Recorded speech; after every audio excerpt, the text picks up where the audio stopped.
This is the One Piece Podcast, episode 585 for the week of Monday, September 2nd, 2019. My name is Zach. And my name is Ed. And my name is Steve. On today's show, we have a very special guest translator for One Piece and Shonen Jump and Manga Plus. We have Stephen Paul with us once again. How's it going, Stephen? Hey, it's good to be back. Yeah, good to have you back. We also have our artist. Her name is Maddie. She's back again this week. How's it going, Maddie? Doing good. And special guest this week with us, we have Abby Denton, comedian and writer. How's it going, Abby? It's a pleasure to be here, my friends. It's a pleasure to have start. you here.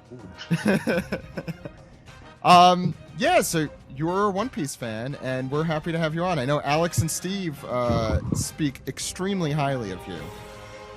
So expectations are kind of in the middle, at the very least. So happy to have you on the show, Abby. I'm ambivalent at best about that introduction, my friend. Reasonable. Yeah, so no, glad to have you on the show. Alex and you also talked about, I think, your whole introduction into One Piece, how you became a fan, and your whole journey into the series, right? Yes, we talked in excruciating detail twice because there was a recording error. Perfect. That I've So guaranteed won't happen this time. So one of those two copies will be on this episode. I assume the one without the error.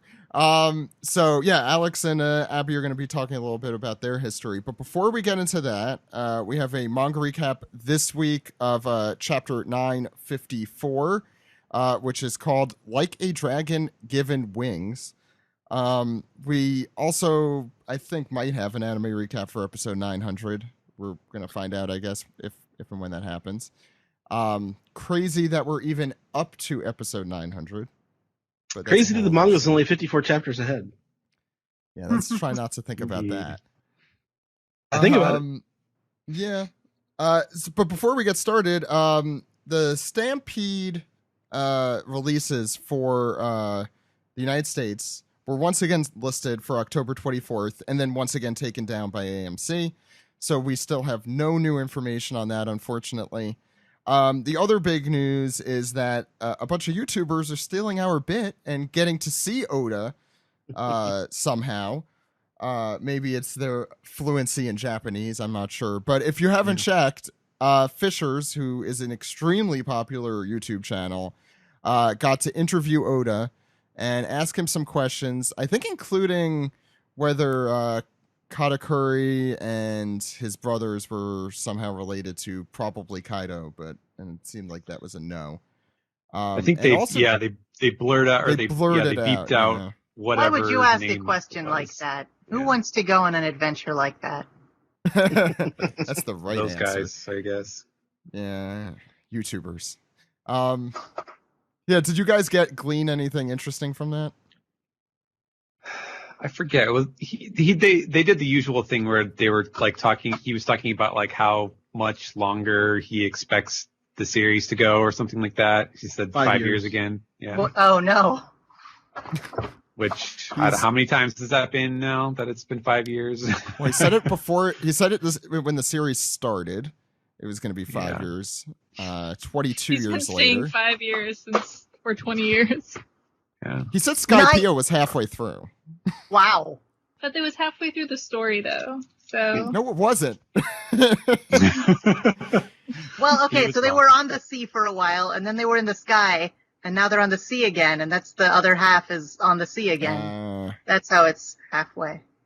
Depends how you define the word half. If you lie, then it's absolutely true. I actually don't begrudge Oda for the timeline of his story at all, because he's from a blue collar background. Like his family were builders, and my family actually hired them to build us a house, and we're still homeless. They keep saying 5 more years, my friend, 5 more years, and your home will be complete. We've begun to ask for our money back, but they haven't returned our invoices. Yeah, to be fair, Oda is definitely not known for working hard enough. Is the problem? Never works hard enough. So yeah, anything else you guys saw this week or One Piece related this week, or because otherwise I think we could talk about some manga. I want to talk about some manga. Let's do it. All right, if Ed wants to, we can.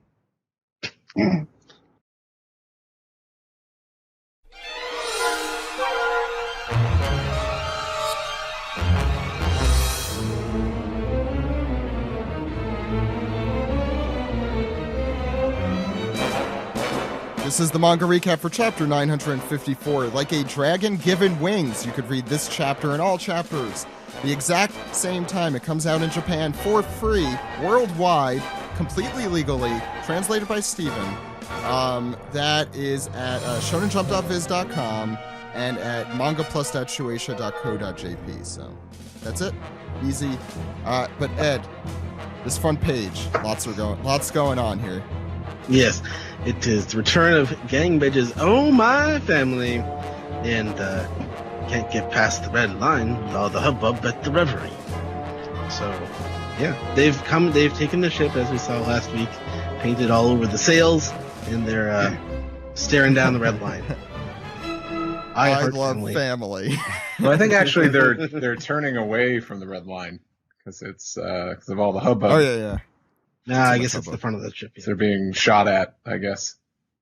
Who do you suppose drew all the stuff on the sail? Vito, probably. Yeah, Vito. They It's lifted got the those baby in the air and he finger painted it all. Vito with his long arms just Aw. held the Hands. baby up. Giant His hands. giant hands, yeah. Can I ask you guys the stupidest question I have about Gang B-Gay's family? Mm-hmm. Go for it. So were there two guys with weird long tongues in Big Mom's family, or was he just hanging out with a lot of different groups of people all through that whole arc? Because I seem to have checked and I was surprised that there were two, but it was long enough ago that I've forgotten. So maybe I was just confused. Well, yeah, there's So Perisparrow, who's Big Mom's What? son. Yeah, one's Big Moms Oh, and one yeah. is Fire Tank Pirates. Okay, so I'm not crazy. Thank you. So I guess he's like not an in-law, but he's like a friend of the in-laws, so he's like barely related. Aw. How adorable! But now they're estranged. A lot's going on there. Any other thoughts on this cover page? It's just adorable. Yeah, I love I the did- Fire Tank Pirates. I did think it was appropriate. You know, I had seen this chapter already, and you guys were wondering last week about, well, aren't they going to have to like run into the red line to get to Thriller Bark? And I was like, aha, he's Oda set it up perfectly because he has people asking the right questions. yeah. So where are they gonna go now? But we already asked Are they- that last week, so now we have to wait another week. Another 2 Are weeks. they going to Fishman Island now? And then they'll run into Jinbei again? And he'll just never join the crew? He's just going to go with Capone now? Oh, I'll boy. join your crew. It's like I'm an expert at cover stories. Done this a few times before. All right, let's start the chapter. Ed. Okay, so back in Ringo, Wano, and with 7 days to go until the raid on Onigashima, the samurai have acquired a huge stock of katana. And Kawamatsu's freaking out. He says, "No, Lady Hiyori, you cannot give away your memento of Lord Odin.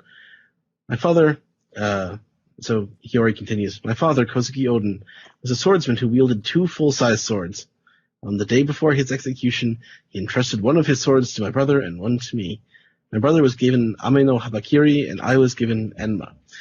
What's Ame no Habakiri mean, Stephen? That's a very good question. That is the name of one of the like legendary Japanese swords that plays a part in their like sort of founding mythology, and so that is the sword that supposedly slew Orochi, the 8-headed serpent. Of course. There, yes, Makes sense. creation myths. So Have interesting. we have we seen that blade? Like, have we seen Momonosuke's sword? I don't think No, so. I don't- That's a I good don't think so question. either. Yeah. Momonosuke's always had that like kendo sword. Like the Right, Going yeah. to Training. Practicing. Yeah. Also, just in case anyone was curious, when she says 2 full-sized swords, that's meaningful because normally a samurai has a full-size katana and then what they call a wakizashi, which is like his sidearm, a little shorter blade that he carries at his side. So, Odin's used 2 full-size swords instead. They have some cool decoration there. If I'm assuming that is indeed those are indeed the 2 swords she's talking about, and not just some they're like just random swords. Yeah. I mean, to be fair, go ahead. Oh, I have to applaud Zoro's restraint because I know in his head he was thinking, 2 full-size swords, lightweight. Yeah. So she continues. Both are katana of very fine make, forged by 2 famed bladesmiths of Wano. And Kawamatsu continues to freak and says, "Yes, princess, and that's why you mustn't. You cannot let some strange man from God knows where lay his hands upon Lord Odin's precious sword." And I guess that's Kawamatsu keeps speaking. He says, "I do not know how Shusui of Ryuma, god of the blade, fell into your hands, sir, but it is considered a sacred treasure in this country, and its theft was a national tragedy." And Zoro is staying silent. He's just like, "Yeah, it's probably Moria who stole it, though. It wasn't me." And Hiyori continues, "Please allow Shusui to be returned to its rightful place." And Zoro considers, well, if you're going to give me a replacement, then maybe. And I did share combat with Ryuma, or at least his corpse. All right, I'll return the sword, but you got to let me visit his grave later. And Kawamatsu, this is a bridge too far. His flight's a fancy no bounds, princess. Are you sure he is of sound mind? And nope. That's kind of an overreaction, wouldn't you say? Kind of. Well, Kawamatsu doesn't know who this is. Yeah, Zoro's talking about, well, I fought him. I mean, I fought his dead body, so, like, we're bros, basically. That's. Yep. I love that it's a Kappa who says, fighting a corpse reanimated from the dead, that's a little too ridiculous for me. That's One Piece. Pull the other one, mate. So we head to the flower capital. Where the samurai in Rosetsu, which I'm guessing is the prison. Is that the name of the prison? It was the Rosetsu, what did I call it? Like prisoners' quarters or something like that. Oh, okay. So they have it's more of an upper class prison. Ah. You get to see they have the fresh air there. Well, compared to the prison camp, Yeah. So it's like a minimum security prison. Club fed. We need an 8th to row. Anyway, so they're all trying to wonder what he's a Yaley. There you go. So they're asking what they could do. Meanwhile, we get a big kind of spread here as Hawkins lays, let's just say he's in pieces on the ground. As Law's sword, Law holds his sword over Hawkins, whose legs are no longer and hands are no longer part of his corporeal form there. And he asks, "What happened between you, Kid, and Apu? What happened to your alliance?" And Hawkins explains that they were tricked, they were betrayed. Scratchman Apu was in Kaido's employ all along. And this is what that monster Kaido said to us: "I will gladly take you if you agree to join me." He is always in search of mighty soldiers. So, using his tarot cards, he determined that either his chances of victory in that situation would be 0%. If they escape or try to escape, also 0%. But if they try and surrender, 40%. So that's really all I could do in that situation. And he said Kid and Killer had a different opinion there. They did not listen to the tarot cards for some reason. And they stood up to him and fought until they could no longer fight any longer. And explained that Kaido still would not kill them because they are men of such strong disposition. And so instead attempting to break their spirits so that they could obey him, which clearly has worked 50% of the time. But yeah, Hawkins has looked better. I don't know. Killer doesn't seem down. He's happy. He's laughing. That's true. Yeah. You guys make a good point. Ed, I hope Hawkins gets to meet Bigay at some point, because I know Bigay had that really cool line where he's like, it doesn't matter that you can see the future, because anyone has the power to change the future. And I would love to see him arguing with Hawkins over that. That was the dorkiest thing I've ever said. I apologize. no, they're in the right It was place. a great scene, It's man. a great line. Yeah. No, it's a great line. I love that line. Ed. Right. So Hawkins continues. I cannot imagine Kid will ever submit. He will die. You tell the rest of his crew, do this and that, and your captain dies. They become Orochi's pawns. 4 emperors are different creatures from you and I. Ordinary logic does not apply to them. Your alliance with Straw Hat seems to be going well. Now that you've come happily into Wano, has your opinion changed at all? Hey, I'm the one asking the questions here. He chops him again. And, I you assume he's dead. yeah, so let's I think just it's assume supposed that, to- Zach. No, it's supposed to like harken. Correct me if I'm wrong, Steven, but it feels like it's supposed to harken back to like a samurai movie or something where he's like, I'm the one asking the questions, and then you slice their neck off or something and kill just them in any- those movies. Any kind of badass movie. pretty Exactly, much. but with I mean, but that's with a Law, line that he could doesn't go out of slice. style. Look at that. Exactly. Look at that shitty face Hawkins is pulling. He's like, your alliance is going well. He's jealous. Yeah, You're you could. best friends with the dumbest man in the ocean. Yeah, but keyword friends. Hmm. You know, I wish these two characters were a little less cool, because I now really want to see Law just, instead of stabbing people or anything, just turning them into Buggy when he lost his limbs and he's just this tiny little man running around. Yeah. Just an army of those people. I don't know what you're talking about. Hawkins, he was never cool. Not with those pens. Ed. Anyway, Another so, straw man argument. Oh my god. so Law is exiting the room, and you hear the clank of the big heavy door, and a shadowy figure steps in, and Law says to this shadowy figure, he says, "If letting me walk is part of your plot, then consider me a willing participant." And we are told that it is 6 days until the raid on Onigashima, and we head to the excavation labor camp at Udon, and you hear old man Hyo says, "That is Kaido's skin. I want you to recall your utter defeat. Recall how all of your strength amounted to nothing." As Luffy in the background, he's going at it, he's training, the intensity's on his face, and Hyo says, "We don't have time. The enemy is a monster. You can do this." And the prisoners are shocked. He's pounding that steel like it's gelatin. And Luffy sees a vision of Kaido, and he unleashes a mighty ya, and he throws a punch, and told it's 5 days until the raid. God, that was such a quick day. I was like- gonna say, how far did we start this chapter? Was it This 7? is like Stardew Valley we're talking here, where days just like go by in like 10 minutes. I mean, the average montage scene is what, like 2 minutes long? So that's about right for what Luffy's doing. And in the anime, they'll spend at least 24 hours on each of these days. Probably. True. Yeah. Steven. All right.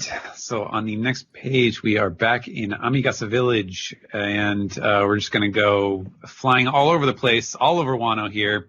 Kinemon is talking to the other folks over the snails, and he is he's letting them know that there has been an alteration to the riddle image, the famous little pictorial riddle that tells them where to go and when to meet up.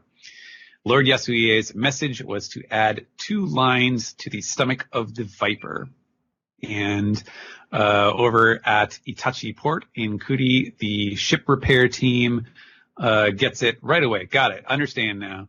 And in the background, Frankie and Usopp are hamming it up, and as you can see, there's a couple minks there too, and a bunch of shipwrights. And Frankie is letting them know that they're going to get the ships back in super shape. Spirits are high over there. And the weapons prep team in Udon, Hyo receives the message, and he's like, aha, And the katana retrieval team in Ringo, you can see because they're stacking them up like firewood in the background. And the Lady Yakuza Ocho says, very clever. And there's also the Yakuza rousing team in Kibi, where Snake Eyes Yatape is saying that he gets it too, and there's a bunch of tough-looking guys, yar, in the background. Have we met that giraffe guy hanging out with Frankie before? He's a mink, isn't he? Well, yeah, I mean, he's Oh. got to be a mink. But I don't think we've seen that as a character before. There's a panda mink, and I think there's also some sort of The little hamster guy is cute. yeah, some whatever, girl mink in there, panda. too. Oh. Do we have a I name figured for this they- giraffe? No, that's what I was saying. I don't think we've okay. known them as. Yeah, but there I are don't there are think other that's minks giraffes on are the island. cool. Giraffes are cool. As Taku would say so. yeah, it's canon. But also giraffes in a yukata or whatever that is, also cool. I like how his yukata has just like spots on it, like Yeah, just yeah. like continues. Camouflage. Yeah, I was gonna say, no one will know that it's a giraffe in a yukata. They'll think it's a naked giraffe. Steven. So Nami, as the reader insert, is like, oh wow, that's great. You know, everybody, all the locals seem to understand right away. But what does that mean? Why does the Viper have two? What does it mean that the Viper has two extra lines, like wiper? No one knows and what that is. no. So yeah, she's on the right idea, but it would not. He says it would not make sense unless you know all the names of Wano's ports, which Oda has thoughtfully declined to tell us about until now. So we get a little map of the kingdom, and we can see where all of these ports, all of the regions have their own port. And he describes. Now we did know that there was Habu Port, which was how this was originally described to us, however many chapters ago. And Habu means pit viper, which is why it was drawn as a snake. But now there are legs added to it. And the hint that this is pointing at is that the snake with legs becomes a lizard, which is Tokage. And all of these ports have names reminiscent of animals, and it's when you try to like think about it going from English back into Japanese, it sounds like it's super simplistic, but part of the sort of wordplay of it is that the kanji that they use are totally unrelated to the actual animals. They just sound like it. They're basically homophones of these Japanese animals, but so, you have a Neko port, obviously cat. There's Kairu port, which is frog. Mogura port, which is mole, which is kind of interesting, as we'll see later. The Habu port is the snake. Tokage port is a lizard. And Itachi port, which is what we saw earlier, is a weasel. So Kinemon explains that there happens to be a Tokage port in Udon. So he just, dashed a little addition to the image, and that was enough to throw the enemy off of the plan, and the raid can now continue. Very clever. Like a dragon that has legs. Very good. Who's next? As Maddie. opposed to Maddie. Yeah, okay, so we continue. Everyone's kind of just talking about how great Yasue is. Robin's like, oh, he was an incredible man. And Kinemon says, we require the help of our savior to his dying moment. It would bring shame upon me to fail to make it count. And Kawamatsu continues, years ago, Lord Yasue left us with an important message. And Kanjuro says, you must be the guardian deities. And Raizo finishes, of all Wano. And so we have a big group shot of everybody. And Kinemon is continuing, there are still problems to be conquered, but with your help, we are accumulating manpower at an ideal rate. There is still no word on Denjiro, alas, but we have 7 vassals of Kozuki gathered. So they're just kind of summarizing basically where they are at this point. And we get Sanji saying it's coming together well. We might actually reach our goal of 5,000 men. Brooke says, yes, it's splendid. And Ashura says, let's quit wasting time. And so then Kinemon declares, yes, let's begin the strategy meeting. This reminds me of Return of the Jedi for some reason. That's the first thing that popped into my head. I do want Count to me in mention... too. Exactly. That's exactly what I was thinking. So was that Captain Kitetsu? Kinemon, is your strike team ready? What are the minks Kitetsu? if not the Ewoks of One Piece? Who are the Ewoks? Don't you What are the Don't minks you if in- not the Ewoks of One Piece? don't you Oh, insult yeah. the minks like that? I would have said the Or the Ewok. Tontadas are very Ewok, Aw. but Yeah. That's true. Does that so make we C-3PO the Usopp of Star Wars? oh yeah, for sure. That's really Yeah. good. Yeah. so that's Kitetsu or Hitetsu? I always forget his name. Kitetsu. Kitetsu is Hitetsu. the sword. Yeah. Hitetsu is Hitetsu's the guy. man. And does Momonosuke have the sword there? Because that looks like an actual sword and not. It Oh no, that does, might. yeah. It looks Yeah. like it. It looks very big and sword-like. Where's he been keeping it?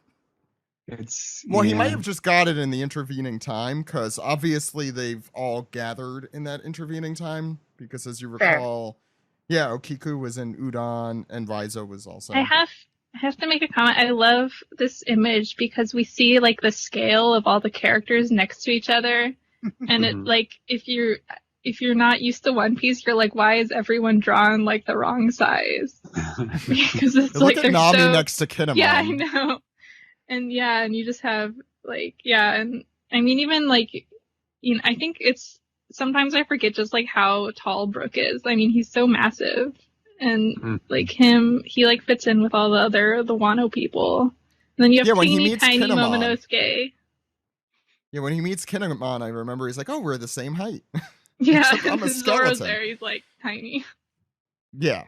I like that by the standards of these characters, the Kunoichi is like the old man in Ranma 1/2 size. Oh yeah, Haposai. She's so Mm. tiny. I love her. So we're what's Steve. her Shinobi? Hmm? Yeah. Sorry, no, I was That's trying to it. remember the Kunoichi's Shinobu, name. the woman. Shinobu. Yeah. Okay. Steve. It's not easy. No, it isn't. That's what I was gonna say, but I'm like, I should probably know. Steve. Yeah, you're right. Her name is Shinobu. No. I mean, it's your page. Ah, yes. Why would I just be asking you for confirmation? I don't know. Steve, can you trust confirm for me though, Steve? I don't know. You trust me as a valid source of knowledge. Also, Shinobu is the girl in Urusei Yatsura, not Rama. Huh. Go ahead, Steve. Well, after that groundbreaking news, here's some news. Get this: there's actually two methods of entering the land of Wano. It's a kind of like Skypiea, where there's one risky method, and that one's being just pulled up by koi fish, and the other is to split a waterfall and pass through these caves. And what's cool is because now we get this cool little diagram of Wano, and at the end of the cave is the Mogura port, which you can see right here if you just keep going straight. And from there, you'll take a gondola, just like those at Reverie. It'll haul you up, your crew and cargo, and then you'll reach top of the shaft. Don't laugh.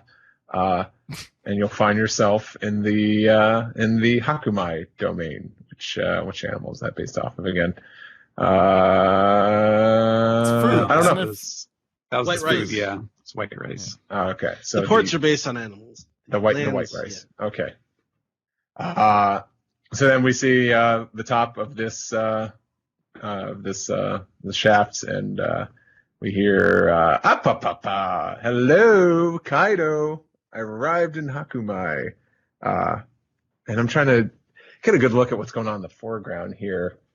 It's I don't know. It's a lot of crap. I can't quite make it out. Ruins? It just looks like ruins. It's all wrecked, of- yeah. Hmm. Sort of. But we see Kaido answering the phone. It's like, what's this? You're back? Already? Oh my gosh, wait, I'm so sorry to interrupt. The reason it's all ruins is because they only closed their ports relatively recently, but back in the day they loved having friends. That's really sad. They used to let people up there all the time. And then Kaido came up and they would- and they would- everything. And that's and they why would- it's, oh no. And they would clean up after each other. I'm so sorry for interrupting. That's my okay. No. suggestion. No, you're supposed to interrupt. Well, I think Hakumai. Well, we know that Hakumai and Ringo were the Shimotsuki families, like regions, and they were the ones who were like more kind of hardliners. So I wouldn't be surprised if like they just wrecked Hakumai when they came in and then never rebuilt it, or like just kind of left it messed up, as opposed to the other places that we've seen where it's a little more inhabited right now. And when Zoro was in Hakumai, it looked pretty dilapidated as well. Yeah. Overgrown. I don't know the word you want to. Yeah. Steve. It's like the ahead. fall area. Steve, finish No, your no, joke. it's fall, but it's also overgrown. Wait. Steve, here, finish your joke. So we cut to Kaido answering the phone, and it's like, "What? You're back already?" Yes. And Apu laughs. Of course, it's the annual Golden Festival. I'm not gonna get left out of the fun, as we get a nice close up of this douchebag known as Scratchman Apu. Look how crazy he looks. Look at him. His eyes. Yeah, he's got piano keys for teeth. What a doucher. I like the image of someone very sadly playing the Moonlight Sonata on his teeth. Rebecca, can you play? Gonna practice for a while. And Kaido says like, it's gonna be a lively one this year. And Since you're here.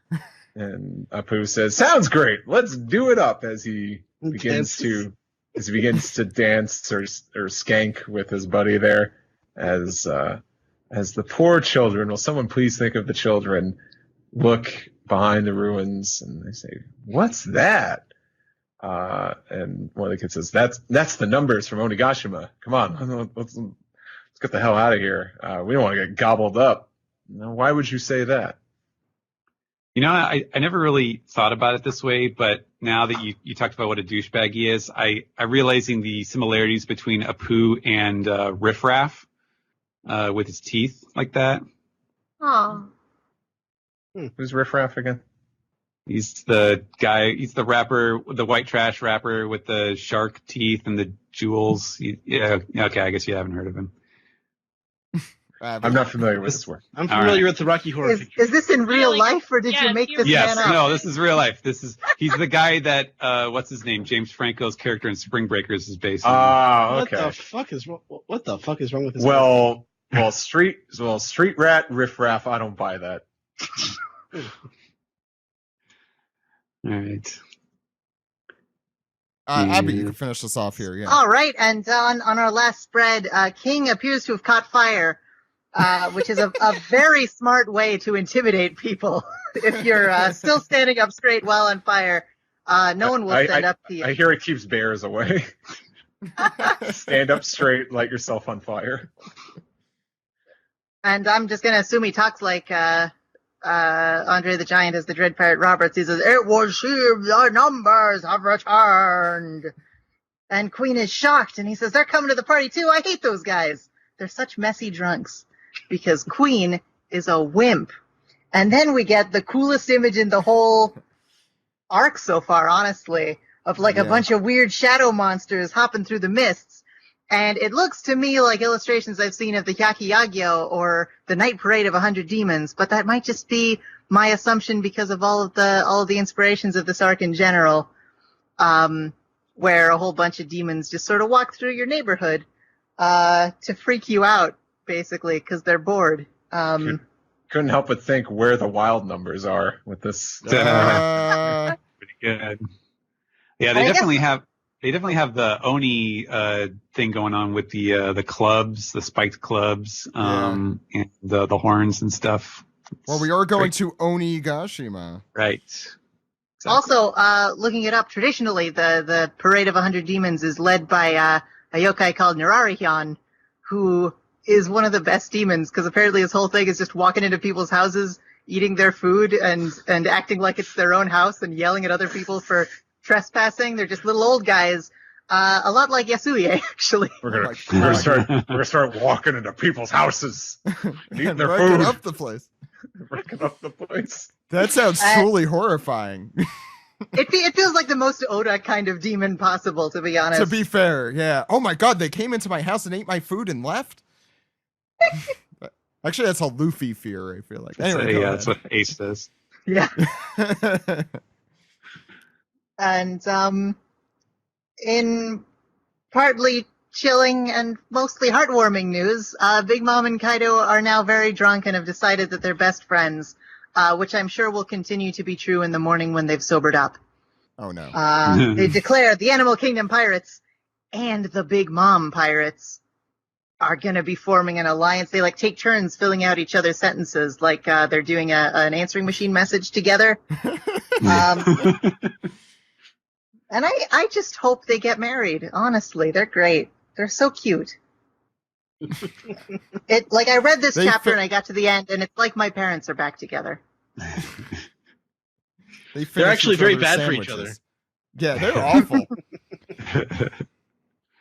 And once we've worked together to take over the world, one of them declares, then we can finish our fight to the death. And Queen is so horrified by this that the whole Demon Face Island screams in terror.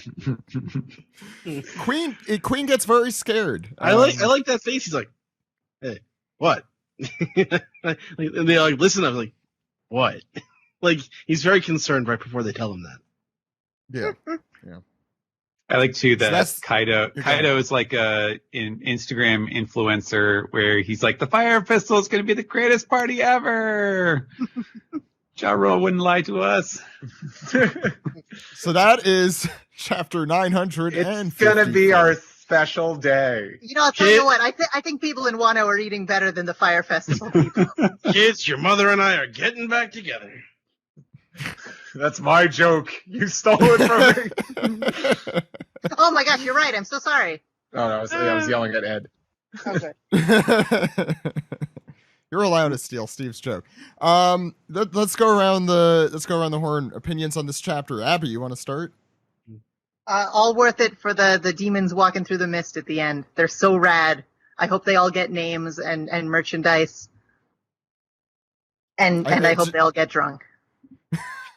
We know they will definitely get drunk, and it'll be messy. Any other thoughts on the chapter beyond the awesome 1,000? Well, I do love the running gag that anytime Luffy goes anywhere, he takes the least convenient, worst way in imaginable. And I also love every time Oda decides to just address the audience directly and explain, here's a part of the backstory that I couldn't fit into any of the mouths of any of the 7 million characters I've introduced in this arc.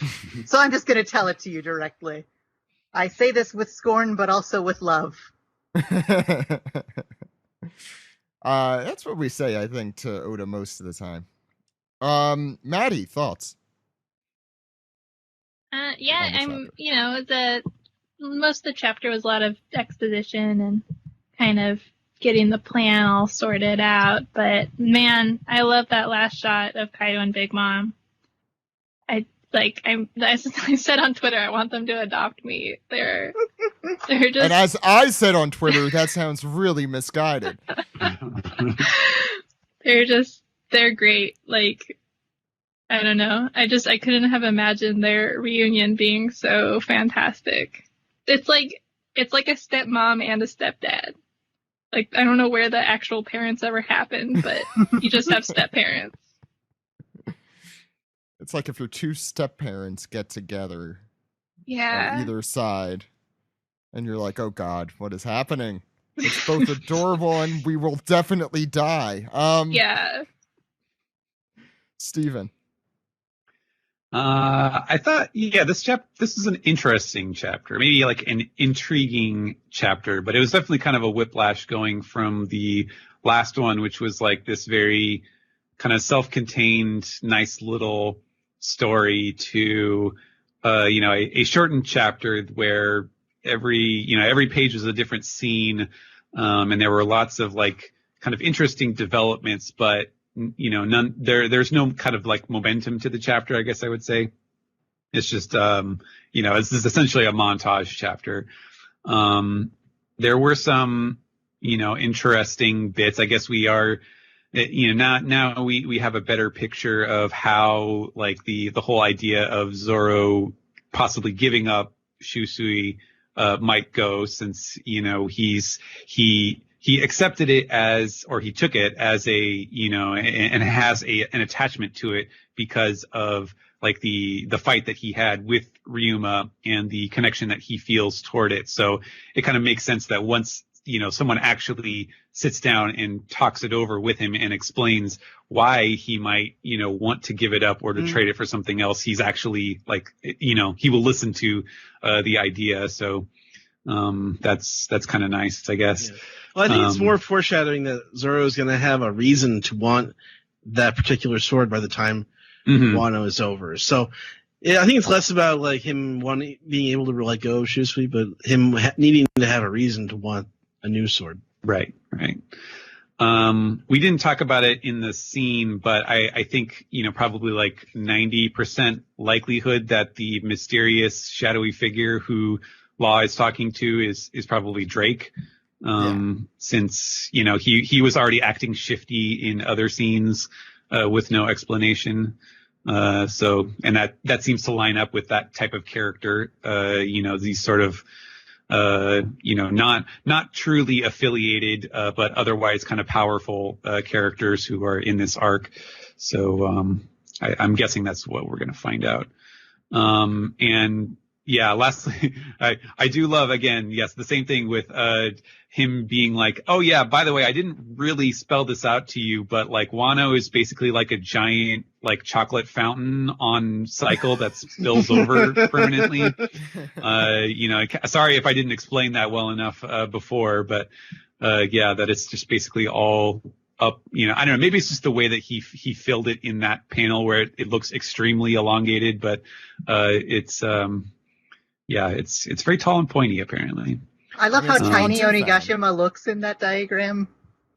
Yeah, it's such a dainty little place. Yeah, it's just a little. It's just a skull. A little tiny. It's a thumb. Yeah.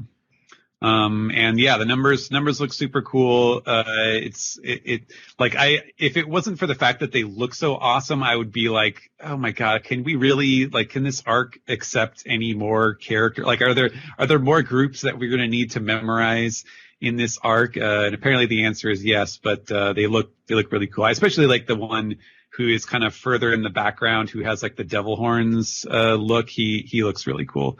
But I don't know what to make of it. Steve.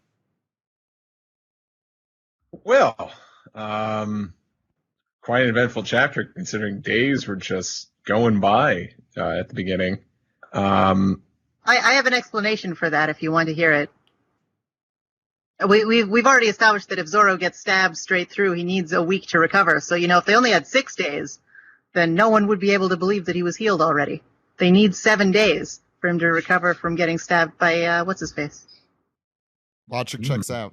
It's just reasonable. Bandages. Yeah. Yes, bandages heal everything in 7 days. I guess it seems very likely that I wouldn't say anything. But yeah, Zoro could be getting a new sword, or what if it breaks? And then Zoro's like, "Can I still keep Shusui?" They're like, "Yeah, I guess." False alarm. And what about that other sword? Oh, the other sword was the one Momonosuke has, right? So, which I see him keeping because he's going to be Shogun, and all Shoguns need a sword because so he can show off his cool sword moves that he's been practicing on the beach.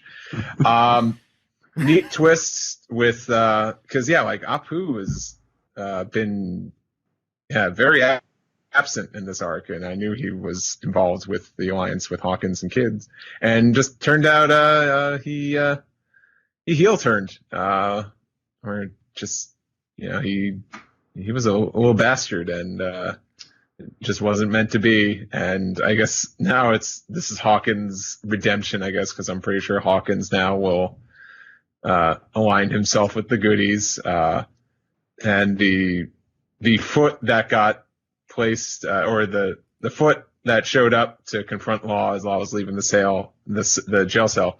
I guess it has to be Drake. Mm-hmm. Yeah. Sorry, it could be. I can't remember if this was already talked about. It's Buggy, and he's going to say, I have a suggestion for how you should fight from now on, Law. And then all my dreams will come true. Buggy just splits apart. It's like Just an army of tiny people. Move and shake like this. To be fair, Buggy is Law's foil, if you think about it. Yeah. Oh, yeah. Yeah. And you know what? His new costume would kind of work in Wano, I feel like. Right? With all the hair. The big bed sheet. Yeah, he looks like a scary ghost man. It's like an evil kite. Onesie. An evil kite. I forget if Steven, did you elaborate any more on the whole wiper thing? That's right. I didn't talk Yeah. about. I guess if anyone listening will understand if they've taken, like the first 2 weeks of any Japanese course, that when you are writing in hiragana or katakana, if you do a little two little marks, a little quotation mark in the corner, it changes the consonant that it says. So the word habu. So Nami's like, what does it mean that habu has these two little lines? And then she says, so if you'll know that ha turns to ba when you add the little dots. And so she's like, does that mean babu?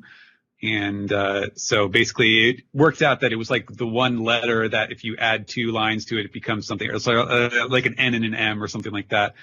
So that worked out perfectly that I was able to do that joke. Nice. That's what I figured. Super cool. Good to I know. love that. Yeah. I like the little Wano map with the Magura port. I think that was really cool to see.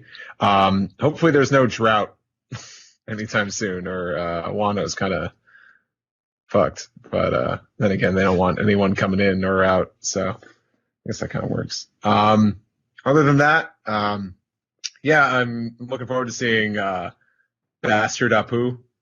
He's probably got his ass handed to him by Hawkins or somebody, but I always kind of liked Apu because he's one of the more ridiculous of the worst generation.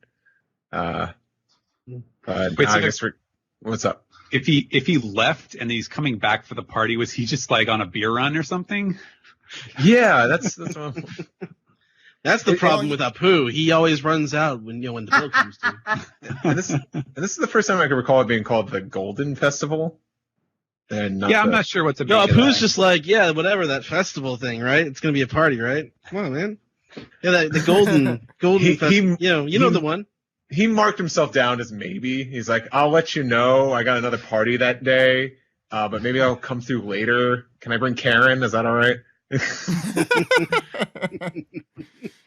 And I do enjoy the last spread. The numbers walking in is so cool. Just these shadowy black figures. Sometimes that's all you need, and it looks great. And of course Kaido and Big Mom getting over their beef. They're like, hey, guess what?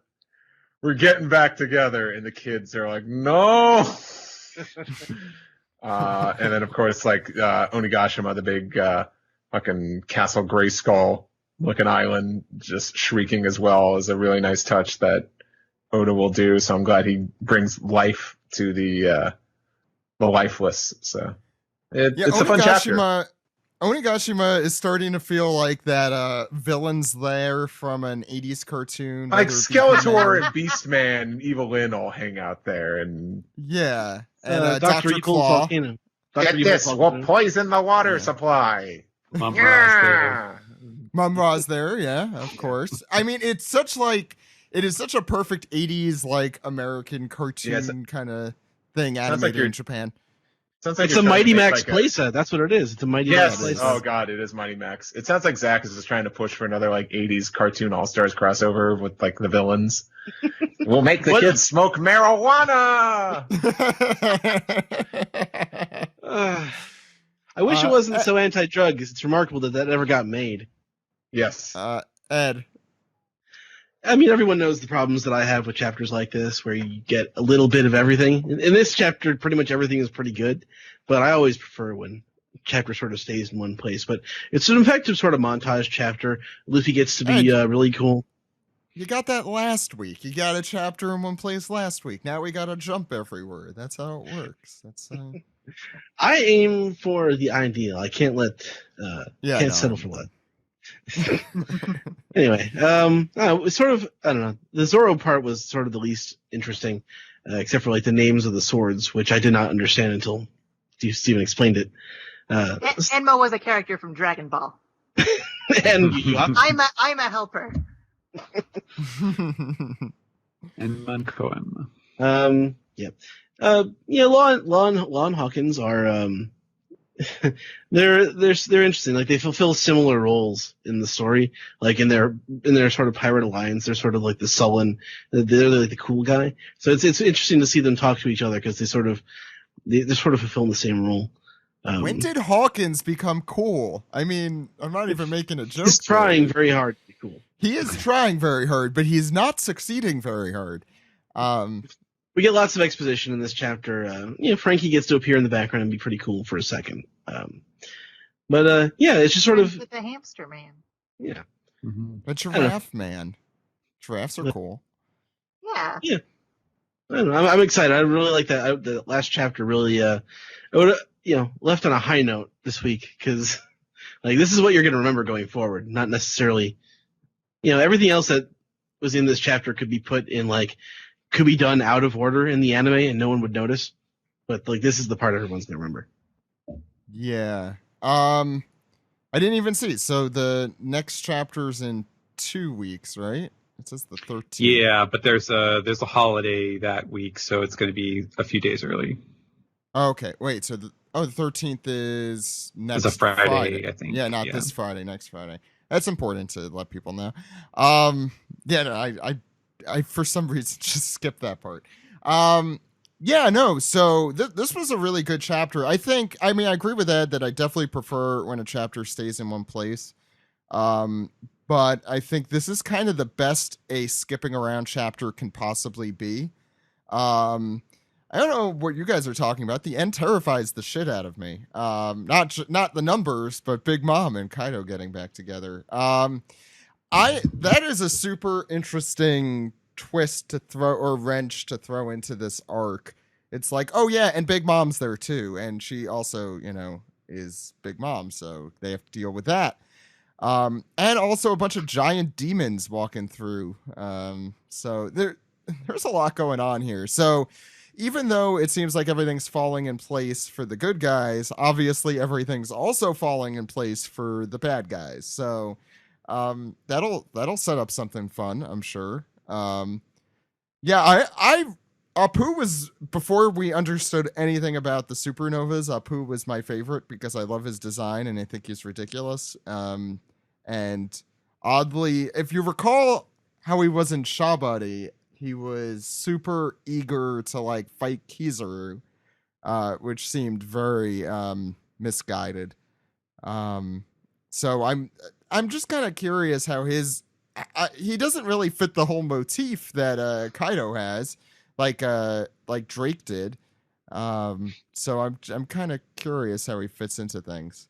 Well, he works into the main themes of One Piece in general, because you're born with power or you get it through hard work. And Scratchman Apu has a lot of elbow grease because he's got extra 4 elbows. Yeah. I'm so sorry.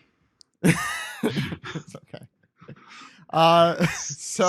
He's got that going for him. Steve? Yeah, I mean, what else is there to say about Apu other than scup up and eat up, beat but I'm the scratch man. Just gonna let this keep going as long as you could take it. Yeah, no, so it was a good chapter. Definitely a lot of exposition, but now that time is passing super quick. It seems like we are getting to Act 3 or the final battle pretty soon. I'm not sure how soon, but it seems on the horizon now. So you think like Act 2 is going to end next chapter? Are we doing predictions? Like, sure. Put your money on it. Okay. I will put 50 Barry. I think we're probably nearing the end of. I think I could say for sure, and by for sure I mean who the hell knows, that by the end of the year we will be out of Act 2. I'll throw that out there. Yeah, At that most was a really 5 bold. years. At most 5 years. Oda promised us, and he never breaks his promises. Just like he my left stepmom for and cigarettes stepdad. last year. Yeah, he promised he'd be back. Just like Kaido and Big Mom, he is a fantastic parent. I'm sure. No, I'm sure he is. Anyway, that's gonna do it for me. Any other final thoughts? I do. I like I like Kaido in this kind of configuration with Big Mom, because I've always been a little cool on Kaido, where like I didn't, like he has a cool design. He's like Khal Drogo if he turns into a dragon, but he, like, his personality has never been that interesting to me. And I think having him He's an side by alcoholic. side. Yeah, that's basically it. So he's either really angry or he's really happy or really sad or something like that. But it never really clicked. And, we haven't had that many scenes with him. But having him side by side with Big Mom, where you really get, the picture of them both as these kind of force of nature personalities, I think that makes him, I think I can see the potential for him to be a much more interesting and engaging character like this. So I'm eager to see where that goes. And plus, he's wearing his casual wear this week. What kind of sake is he drinking? Does it?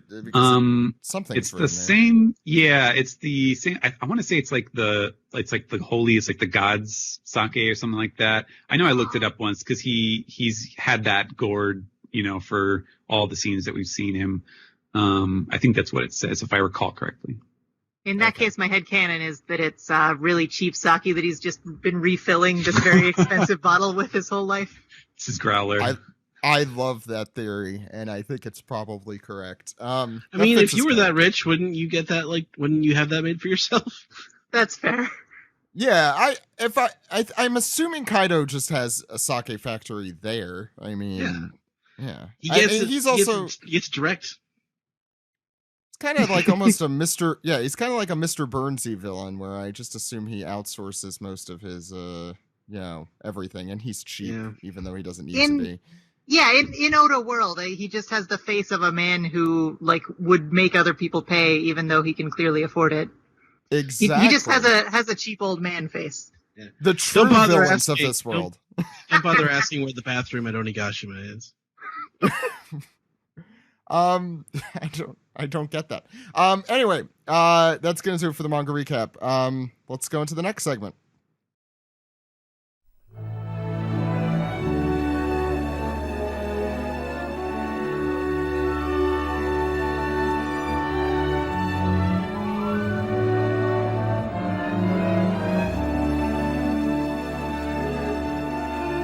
Hey everybody, welcome to Romance Dawn, a segment on the show where we talk to friends new and old about One Piece and their origin thereof. I am Alex, your host, and this week we have Abby Denton, comedian. It's an honor to be here. Thank you. An honor. That's great. Well, we are bound by the honor system here, so it's a good thing that you have gotten with it already. So, Abby Denton.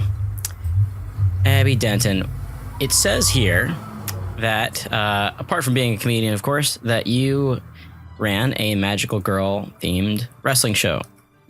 Yes, I did. It was a lot of fun. We raised a fair bit of money for nonprofits around southwestern Pennsylvania, and then got shut down by the state government of Pennsylvania, which is in many ways very disappointing, but in many other ways is something that no one else I've ever met can say. So That's I got true. that going for me. Yeah, that's not. I mean, I gotta say, I've never had anything I've done shot down by the man. So that's definitely a story that you can tell. What was Yeah, I wouldn't begrudge him. Defending the letter of the law, except for two things. One, every other wrestling promo in other states was able to do things theatrically without a problem. It's only Pennsylvania. And I wouldn't mind that Pennsylvania has sort of a much more draconian system than most states, except the guy enforcing these laws can't spell. And just isn't very good at typing, which I will say his official emails felt insulting. Wow. Jeez, that's rough. He didn't format it in Comic Sans either, did he? Well, fortunately not. But if you picture for yourself like what Central Casting would send for like the wrestling promoter, wrestling enforcer of a state like Pennsylvania, he was exactly that voice. So wow. in many ways, it was an impressive hire. That's pretty. Wow. Yeah, I'd say so. Duck commissioner. Jeez. I got a call from someone at work. I don't know how he found my work number and said, "Hi, this is the state wrestling commissioner." That's crazy. I assumed it was someone doing a joke, and I can only assume that didn't endear me to him.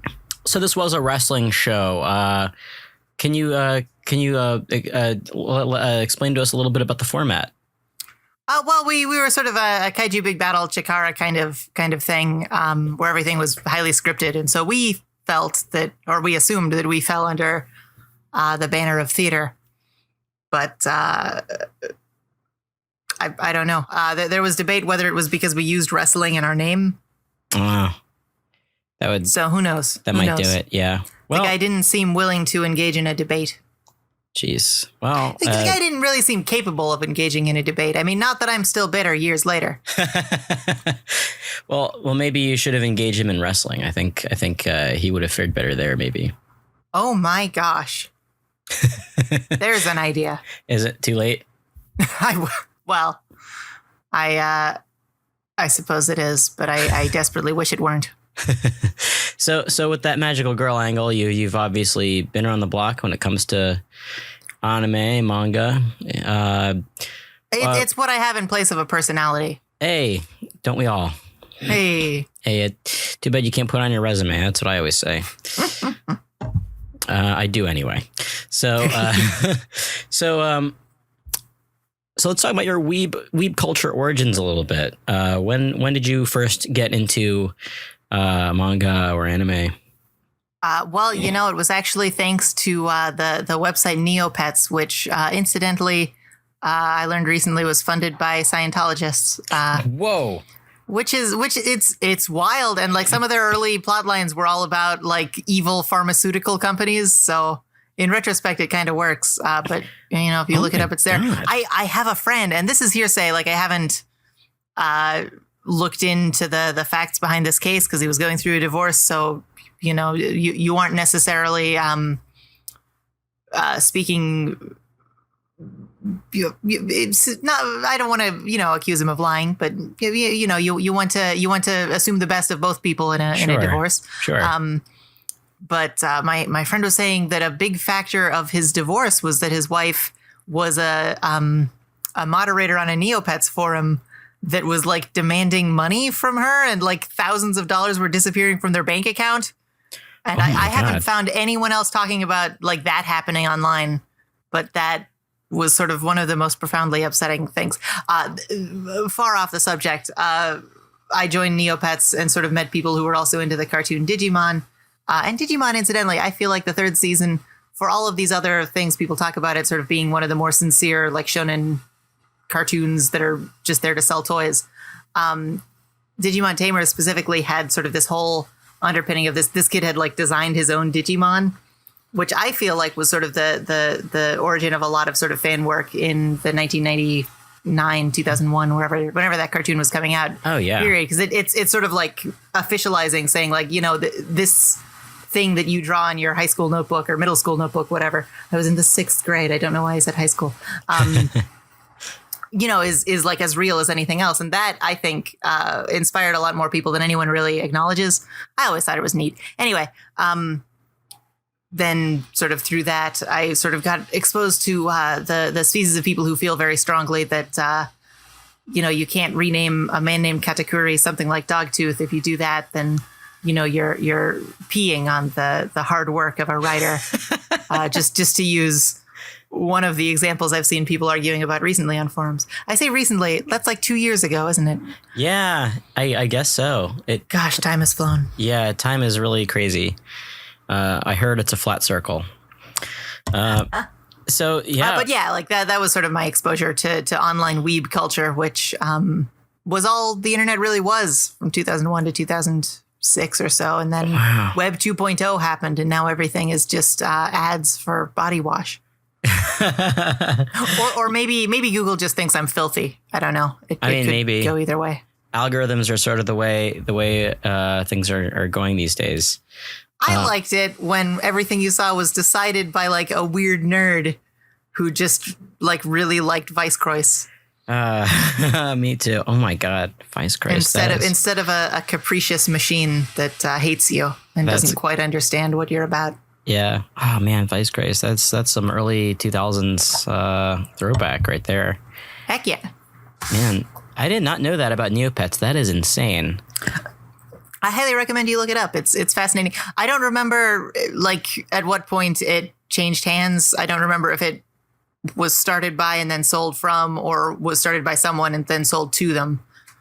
And they may have, and to be fair, like it's not like a propaganda tool or anything. As far as I know, they're not like recruiting people. I want to be very clear. Sure. I'm not accusing anyone of illegal activity. Although my friend's story, he's not seemed like a liar in the past. Well, that would be something I definitely want to look into, because that's what a fascinating story. It was Buck Wild. Buck Wild. That was his name. Well, speaking of Buck Wild, there is nothing more Buck Wild than One Piece. Please tell us your One Piece origin story, how you got into it, and have you kept up with it? Well, of the Saturday morning programming blocks of my middle school years, I was a much bigger fan of the Ninja Turtles, to be honest, because that 2003 series is great. Oh yeah, that's the one that was on the Fox box. Yeah, and Ultimate Muscle and all of that stuff. Yeah.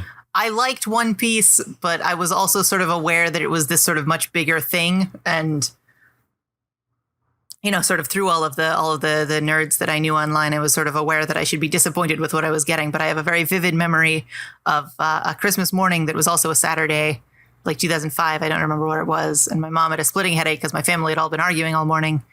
And then this awful One Piece rap starts up, and my mom demanded that I turn it off and forbade me to ever watch it. But then for several years, I sort of followed One Piece sort of in the dark time when the manga was sort of way behind Japan and the cartoon sort of didn't exist. And I just sort of followed it through like the One Piece wiki and just long blocks of text sort of summarizing what was going on. And I was very excited for the next long block of text that didn't quite understand what was going on. It's funny. I did that back in the day when Dragon Ball Z was syndicated. This was before it hit Toonami, and they would replay the first 52 episodes over and over. And while I was waiting for new episodes, I would read summaries. And, oh no!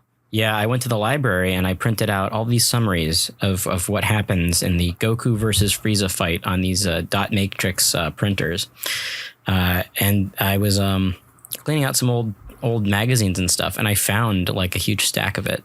It was oddly nostalgic, and oh wow. Yeah, like back in the day, like I feel like these days, people have anime and manga at their fingertips so easily that we take for granted how things used to be back in the day, like going to import stores to buy fan subs, or like on VHS, no less. Yeah. Or scouring the early days of the internet to try and figure out like what's going to happen to Sailor Moon. Yeah. I think that's one thing that I would kind of want to see that like can't exist would be like My Hero Academia fans who like would have existed in 2001 and were just sort of like following someone's vague summary of what happened with like that hand guy or something, and they don't know what that power does. It doesn't make any sense. But you know, you'd still have the arguments in middle school, and that's the one sort of surreal thing that I kind of mourn. Yeah, that's crazy. It is interesting to dream up what could have been. So you got your start with the 4Kids One Piece. For better or for worse, it has garnered fans who sought out the source material. So that's pretty rad.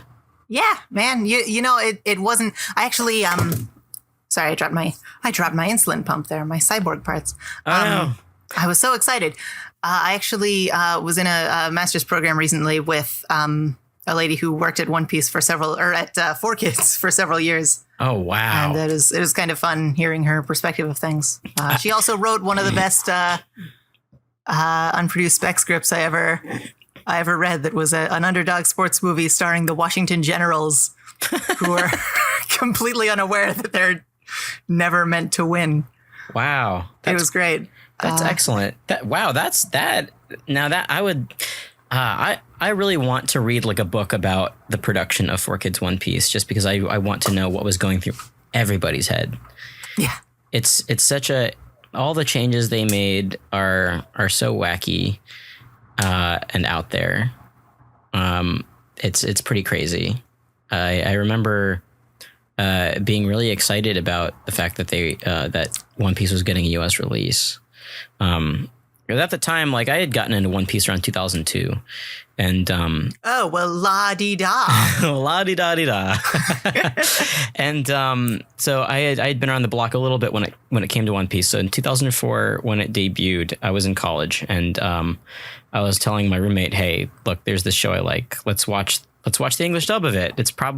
It'll probably be good." I read that, you know, that the voice actors were approved by the creator and da da da da da, like all the, you know, I was trying to. I did not know that. That's great. Yeah, apparently that's just how it's supposed to be, actually. Huh. Oda has to approve all the voice actors for at least the principal cast. So even the Funimation voice actors had to go through that process as well, which is really cool. Well, you know, that does explain, because everyone hates the Sanji voice, but I kind of enjoyed it.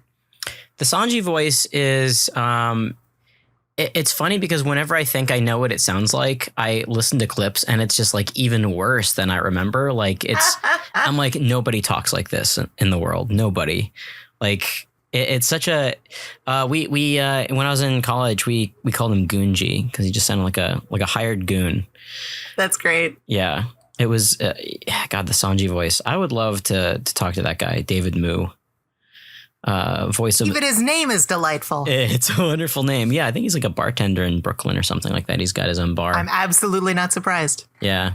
I actually went in there and asked what it was like working on One Piece, and he was like, "Hey, no, we don't talk about that here," and like he was like, "This is the bar where all the bartenders fight." and then like this guy came in and he was dying of thirst, and David Moo gave him a drink, and the guy said thank you, and then he called his boss, and his boss was like a gangster who just they tried to take over the bar. It was quite an adventure. Oh my God, I feel like I've heard that somewhere before, but can't. I don't know why you'd say that. Yeah, me either. I don't. Might have been a dream or something. Anyways, but yeah, 4Kids One Piece is crazy. I'm glad that you know you knew better, but it is fun to go back and reminisce. Yeah, we imagine, if you will, though, like being so excited for this. For the One Piece anime to finally be in English, just have a dub, and then my friend's sitting there watching it, and then you hear "yo," and then it just goes into that rap. And man, I wish that reaction videos were a thing back then, because that would have been something to hold on to. I couldn't fucking believe it. And they would like digitally match the lip movements during the first episode, and all the Navy or the Marine hats were changed to Navy for some reason. And God, it's at some point I would like to go and rewatch the entire thing. It's absolutely nuts. Wait, the Navy. I completely forgot the Navy thing. Yeah, I can kind of get it. Like, I mean, Marines don't go on boats. I don't know. Yeah, I mean, any sort of, 4Kids was, they were pretty nefarious for painting over digitally anything that had any Japanese text or anything that seemed out of place. I guess to make everything make sense, and you got to figure the money that they pour into that to make that happen has got to be a lot. I want to say this is probably where all their Pokemon money went. Oh, yeah. That's my theory. Yeah, One Piece was sort of like, bigger than sliced bread at the time, still is. But I mean, like at the time, I think the reason that they acquired it was because they needed their next big thing. And, hasn't made Pokemon money, but I think it did okay for the time. So you're caught up now. Finally, after many years of just following through forums and wikis and picking up whatever volumes I could find used, I am many things, but probably chief among them is a cheapskate. Great. Well, you can't get cheaper than the Shonen Jump app. Yeah. Which the comic shop down the street from me used to have old Shonen Jump, like the bound ones. Those were always fun to pick around and see. Oh, yeah. You know what? I honestly, because that was how I read most of the Marineford War, and Impel Down was in there, and I honestly like 3 chapters at a time. I think might actually be the best way to read One Piece, because like just the one chapter, you always feel like, oh, I was just getting into the story. Yeah, that's actually a really good way to go about it. There was a time where I kind of wanted to switch to just reading volumes as they came out.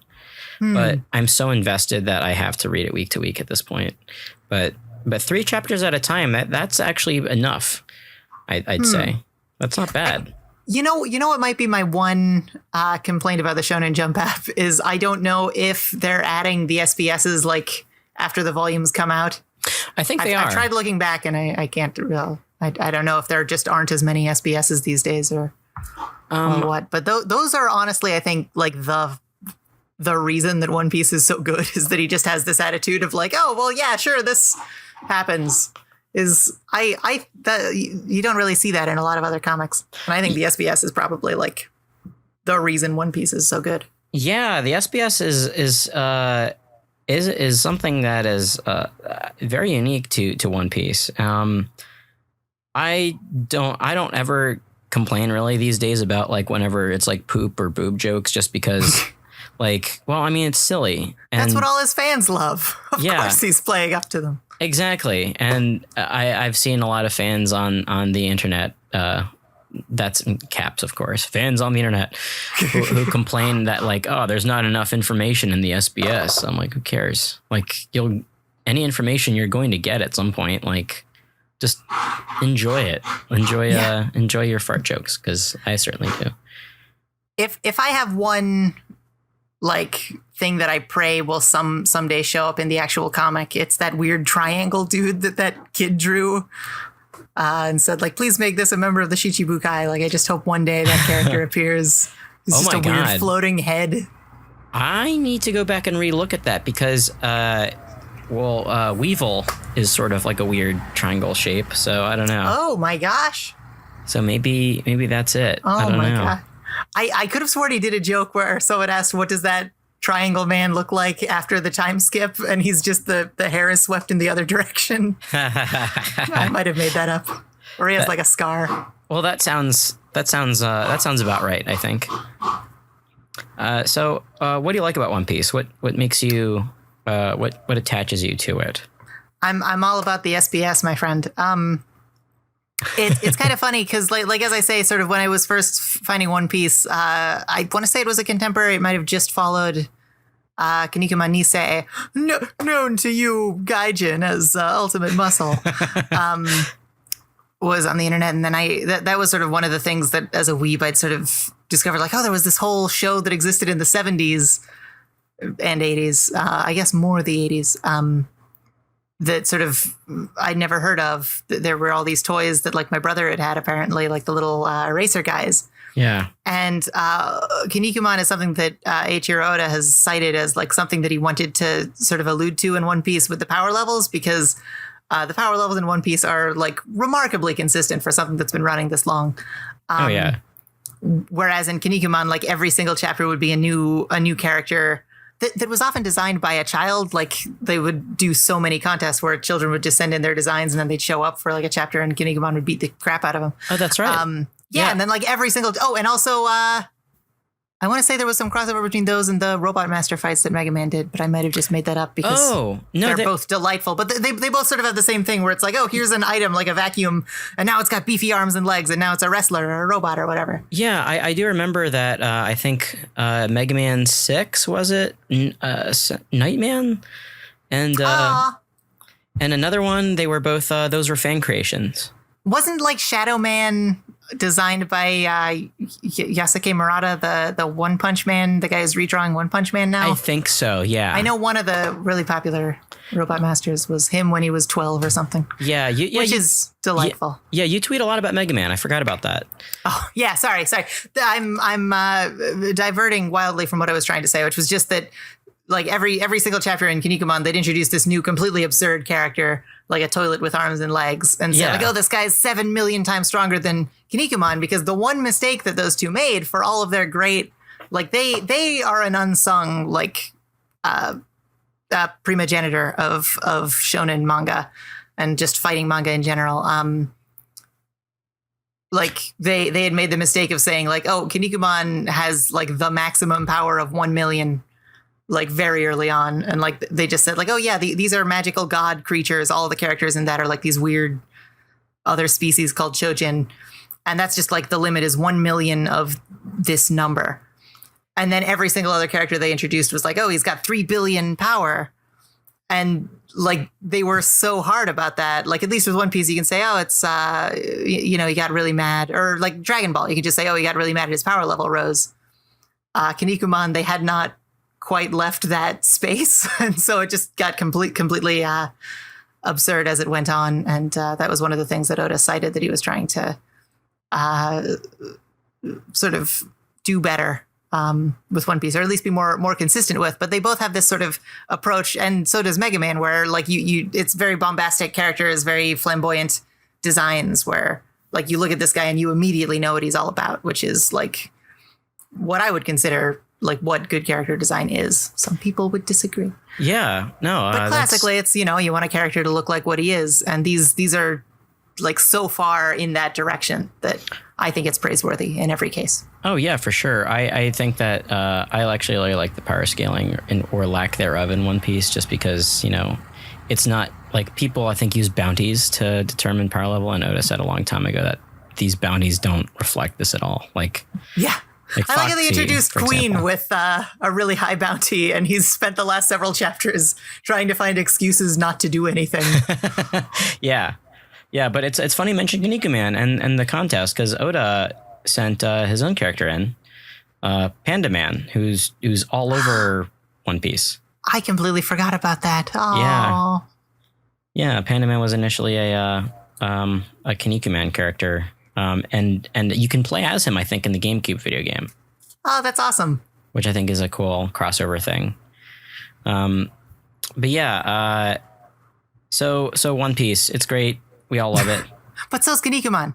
Oh, Kinnikuman is really great. Translate it, Viz. Translate it. That would be really great. I would definitely get on that if it were on the app for sure.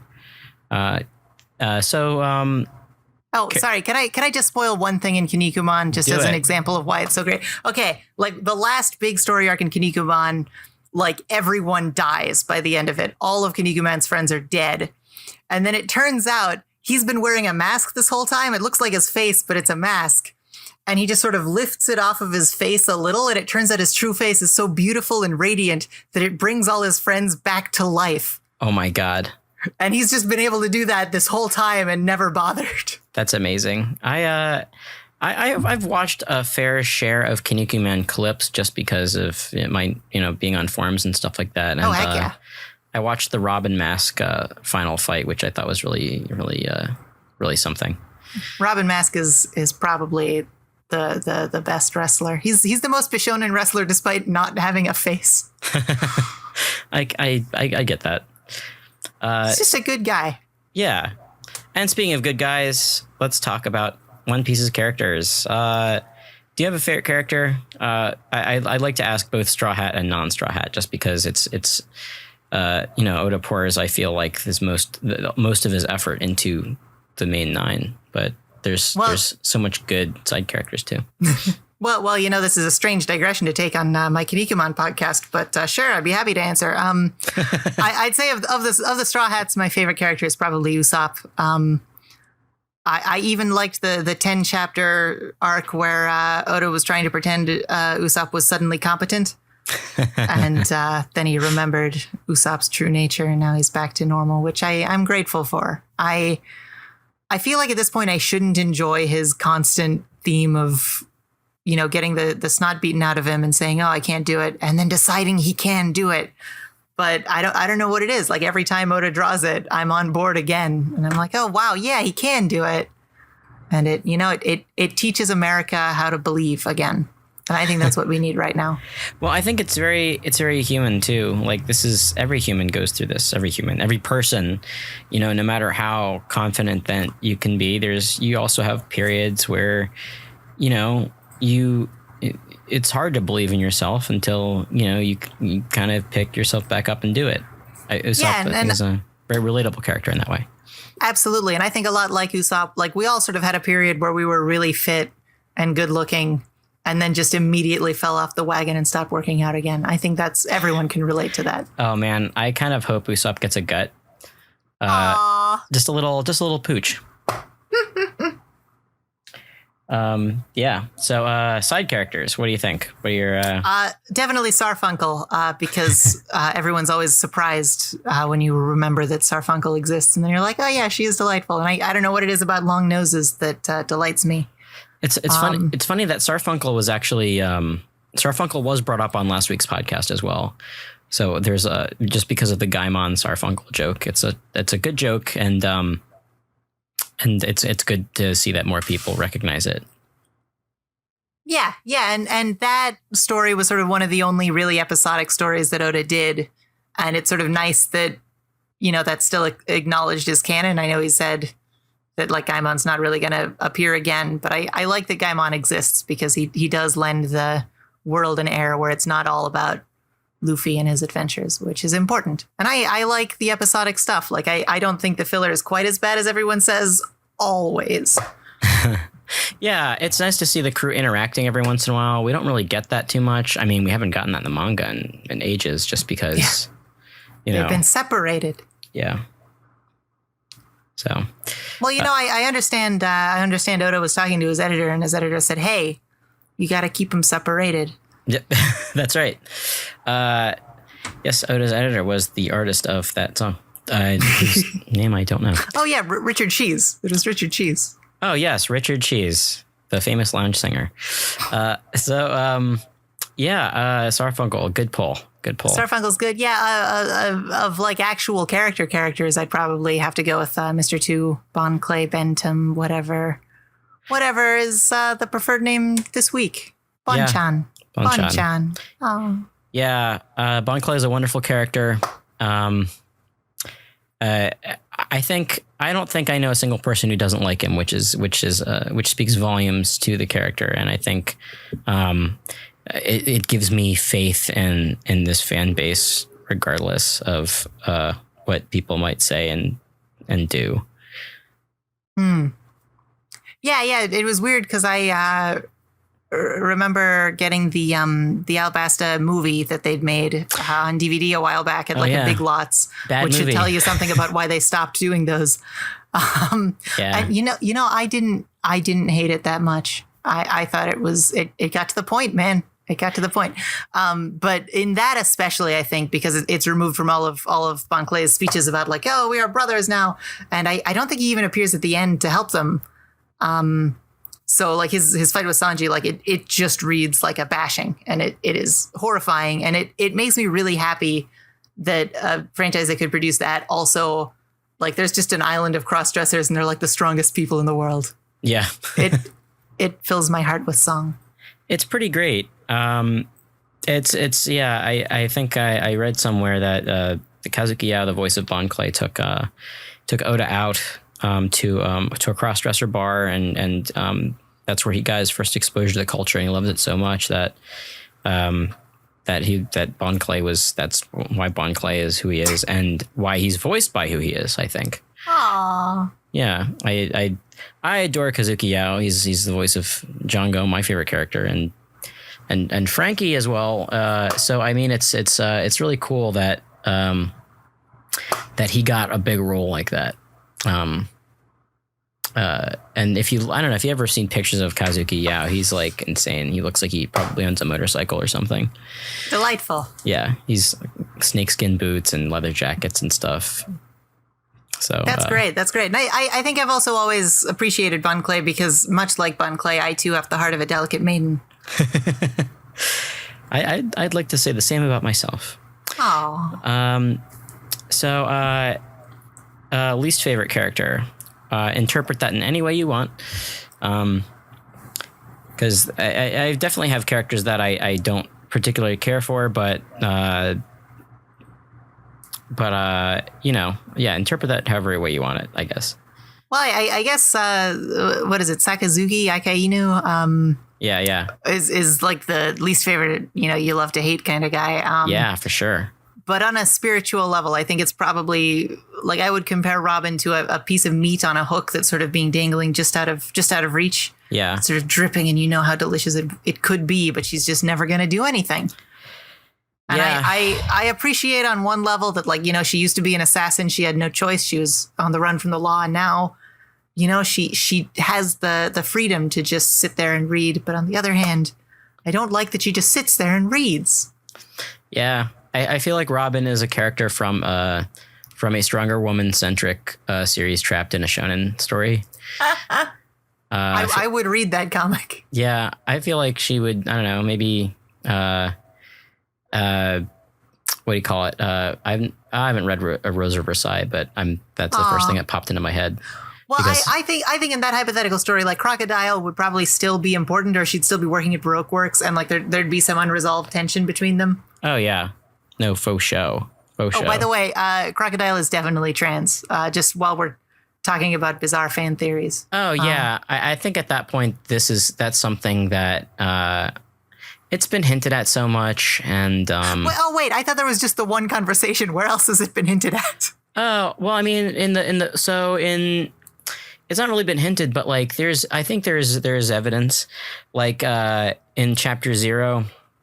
The little chapter that came out with Strong World tickets, which shows about what everybody was doing around the time that Roger was executed.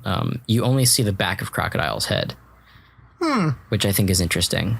And yeah, that conversation he has with Ivankov is definitely interesting too. But yeah, that's I think that'd be excellent. With I think the representation in One Piece, it can be tumultuous when it comes to Sanji's interaction, of course, with the Kamabaka Kingdom. But then you have characters like Okiku, who are absolutely stellar. So I think that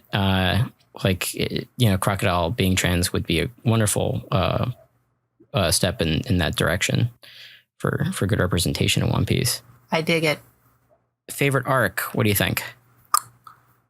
That's a good question. Water 7 Nina's Lobby feels like the standard answer. But just because it's hard to recommend to people is like what 11 volumes. Alabasta. Let's see. Well, but Baroque Works. Enies Lobby. Oh, Enies Lobby. Okay. Oh, wow. Yeah. It's like around that. Yeah. Well, I might be a little. Yeah, I think it's around 10 or 11 volumes. I was thinking about this because Dressrosa is 10 volumes, which is insane to me. I'm pretty vocal about my dislike for that arc, just by the nature of how long it is. And I think I think it says a lot about that arc that what is it, Pirate Warriors 3, the Onimusha, whatever it is. Yeah. Dynasty Warriors, that's it. Like puts the entire Dressrosa arc on one map, one level. Yeah. Well, I think because when that came out, Dressrosa was like half done, so it gives you a weird what if ending to that level also, where like Aokiji comes and saves them and stuff like that, and I don't remember that. That's delightful. Yeah, I was actually playing through that pretty recently just because I don't know, every once in a while I get the hankering to play some Pirate Warriors and I like it. So, but yeah. I want to say like One Piece more than like Dragon Ball, which has a much, much smaller cast, relatively speaking, and stuff like that. Like One Piece and Kinnikuman would both benefit a lot from like the what if treatment that I feel like video games don't lean on enough.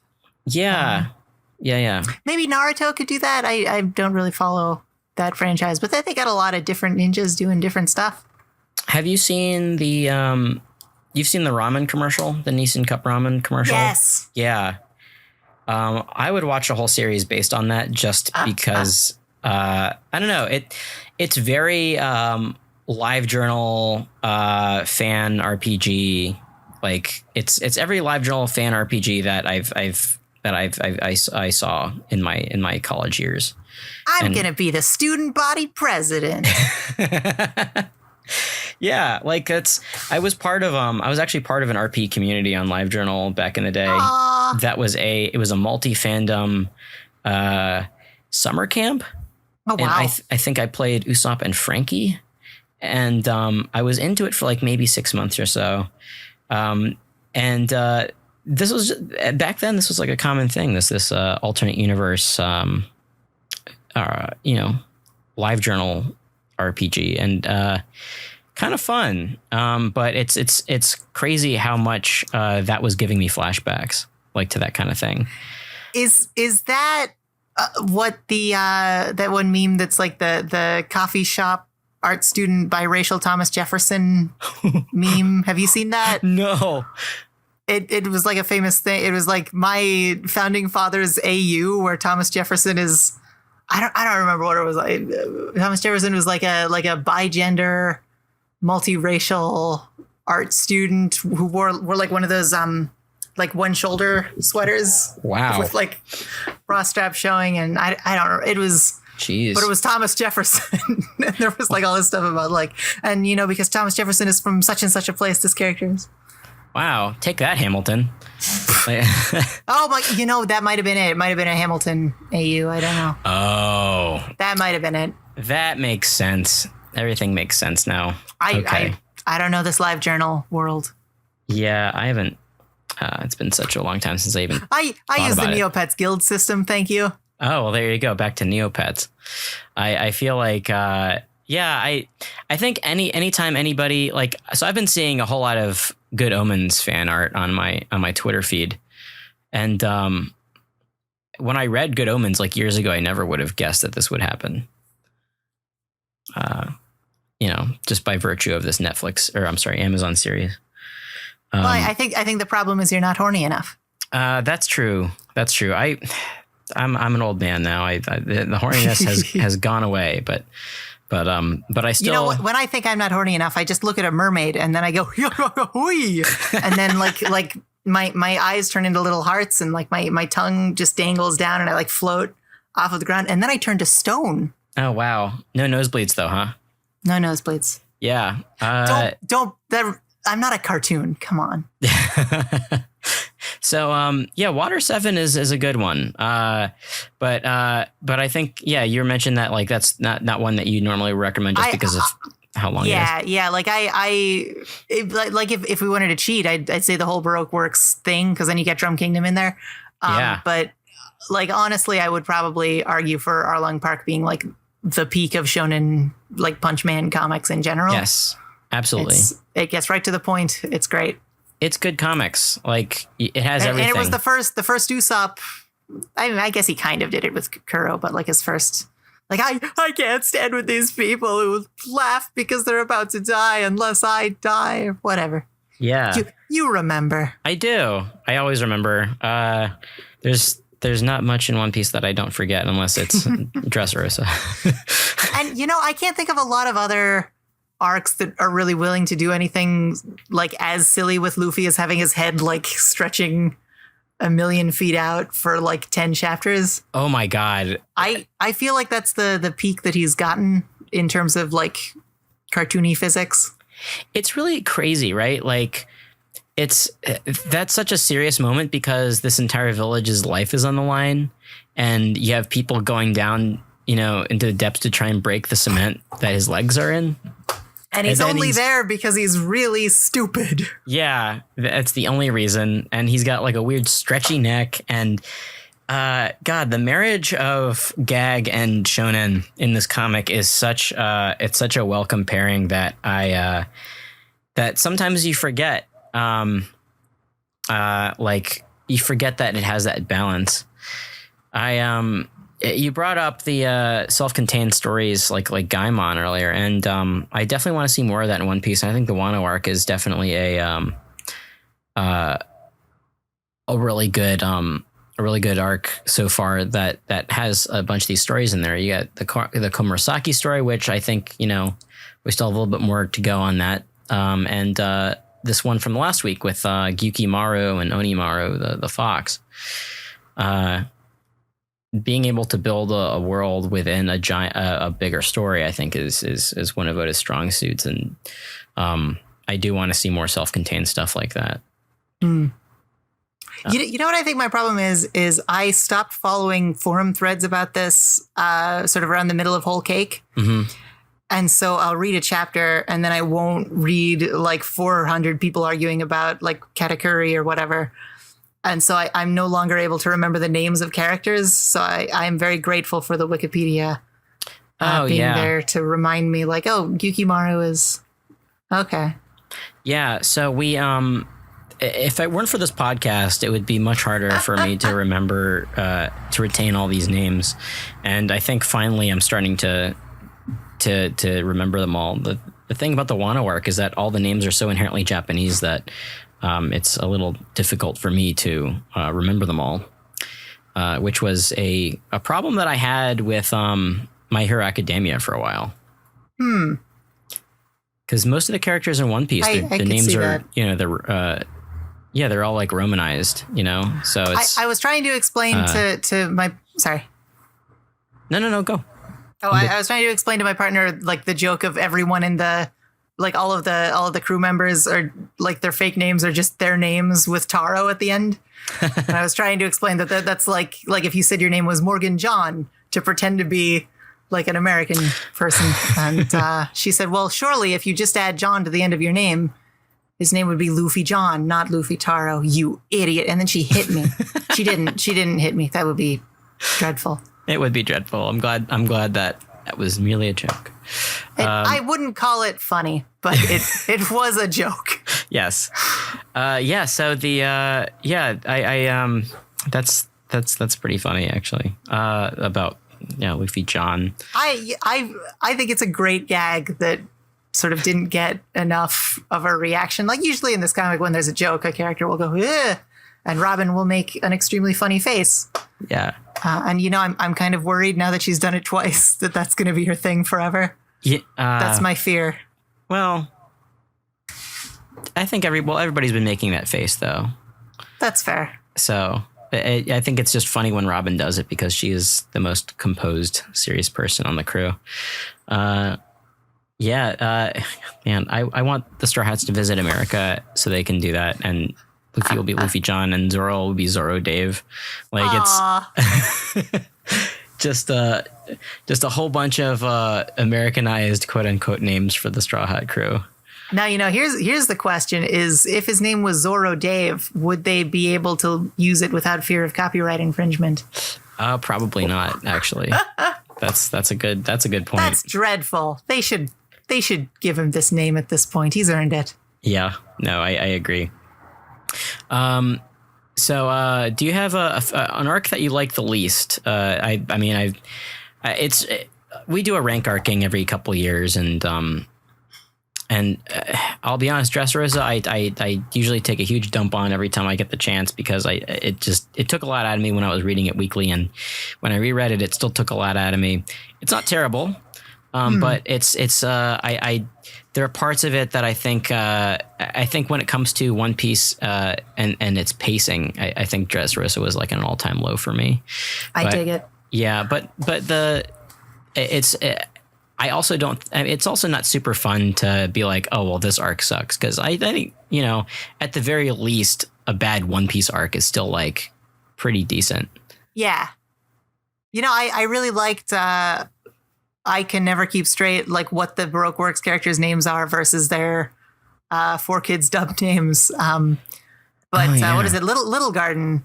Yeah. I don't know if you would count that as a whole arc on its own. And I feel terrible saying this because it's coming right after me saying, like, I like when they just visit a little island and they're not building like a huge amount of lore, which, you know, I do wish would happen more. But like everything about like the wax fight was just, every character is really stupid now.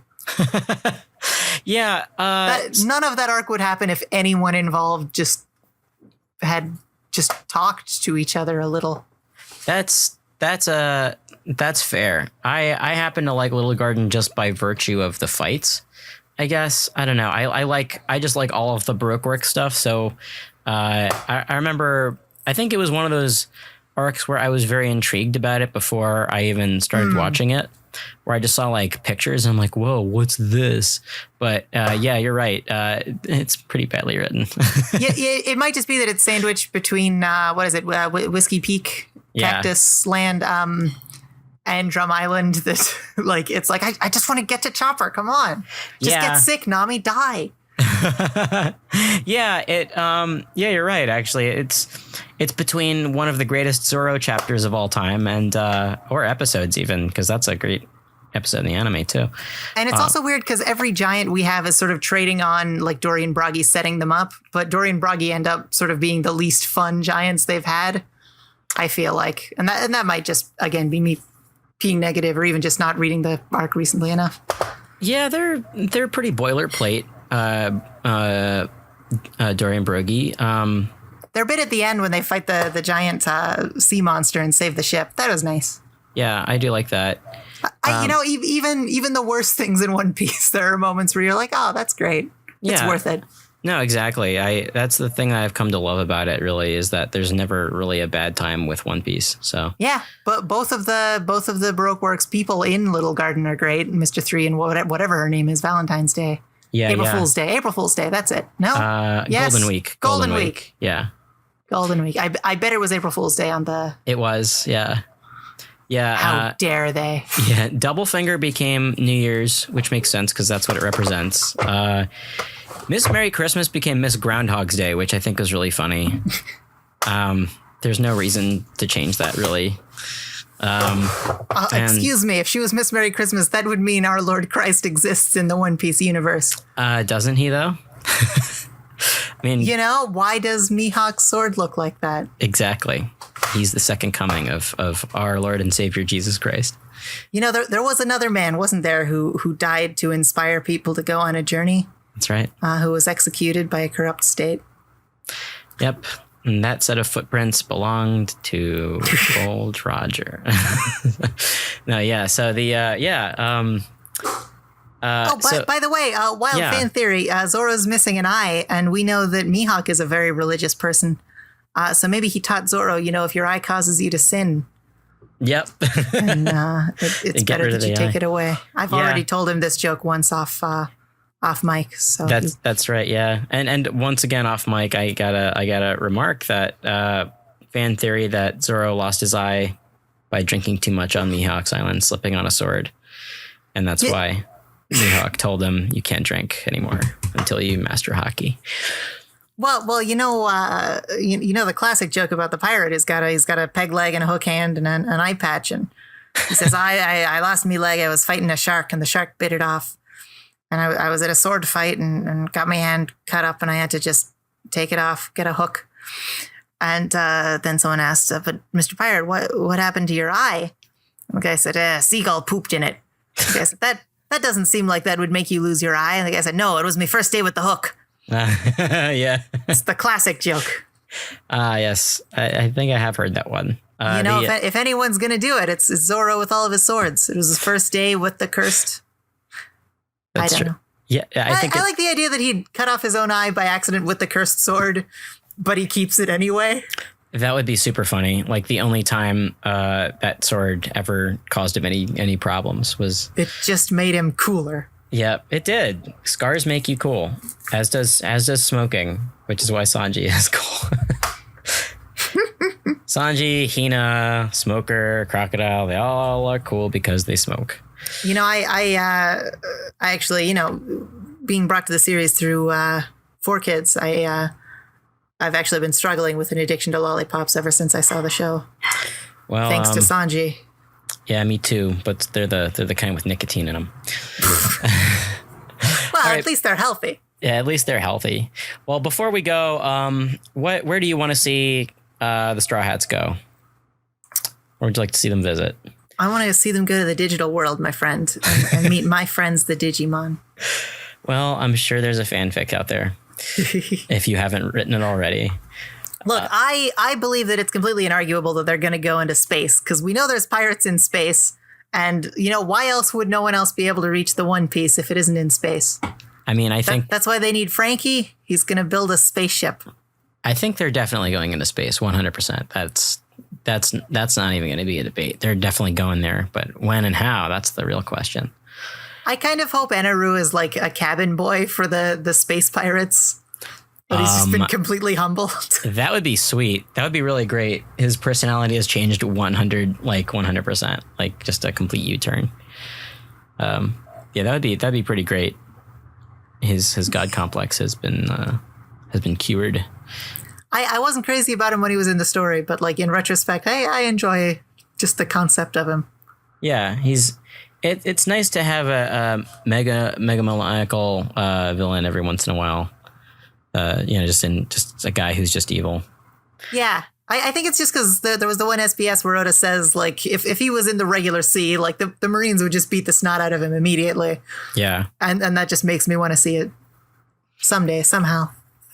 Yep. Well, until the Straw Hats become the next Digi-Destined, I guess we're going to have to wait for them to enter the digital world. How many Digi-Destined were there? By the end of the series, everyone was their own Digi-Destined, able to buy merchandise and cards and toys from Bandai whenever they wanted. Yes, buy all our playsets and toys. Well, Abby, thank you for coming on. This is being recorded before your actual appearance on the show, so I hope you enjoy your time with us on the podcast, and please come back again. I'm very excited. Thank you so much for having me. Yeah, is there anything that you would like to plug before we go, just in case you don't get them on the regular show?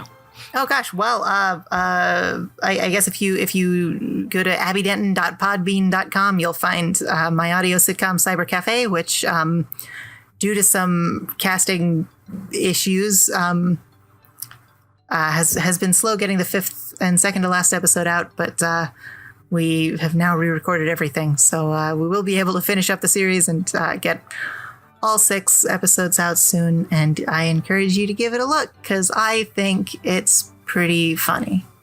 Awesome. The end. Well, thank you so much. Let's get on going to our next segment. You and your sound effects. Yeah, we don't have a soundboard, so I gotta do them myself.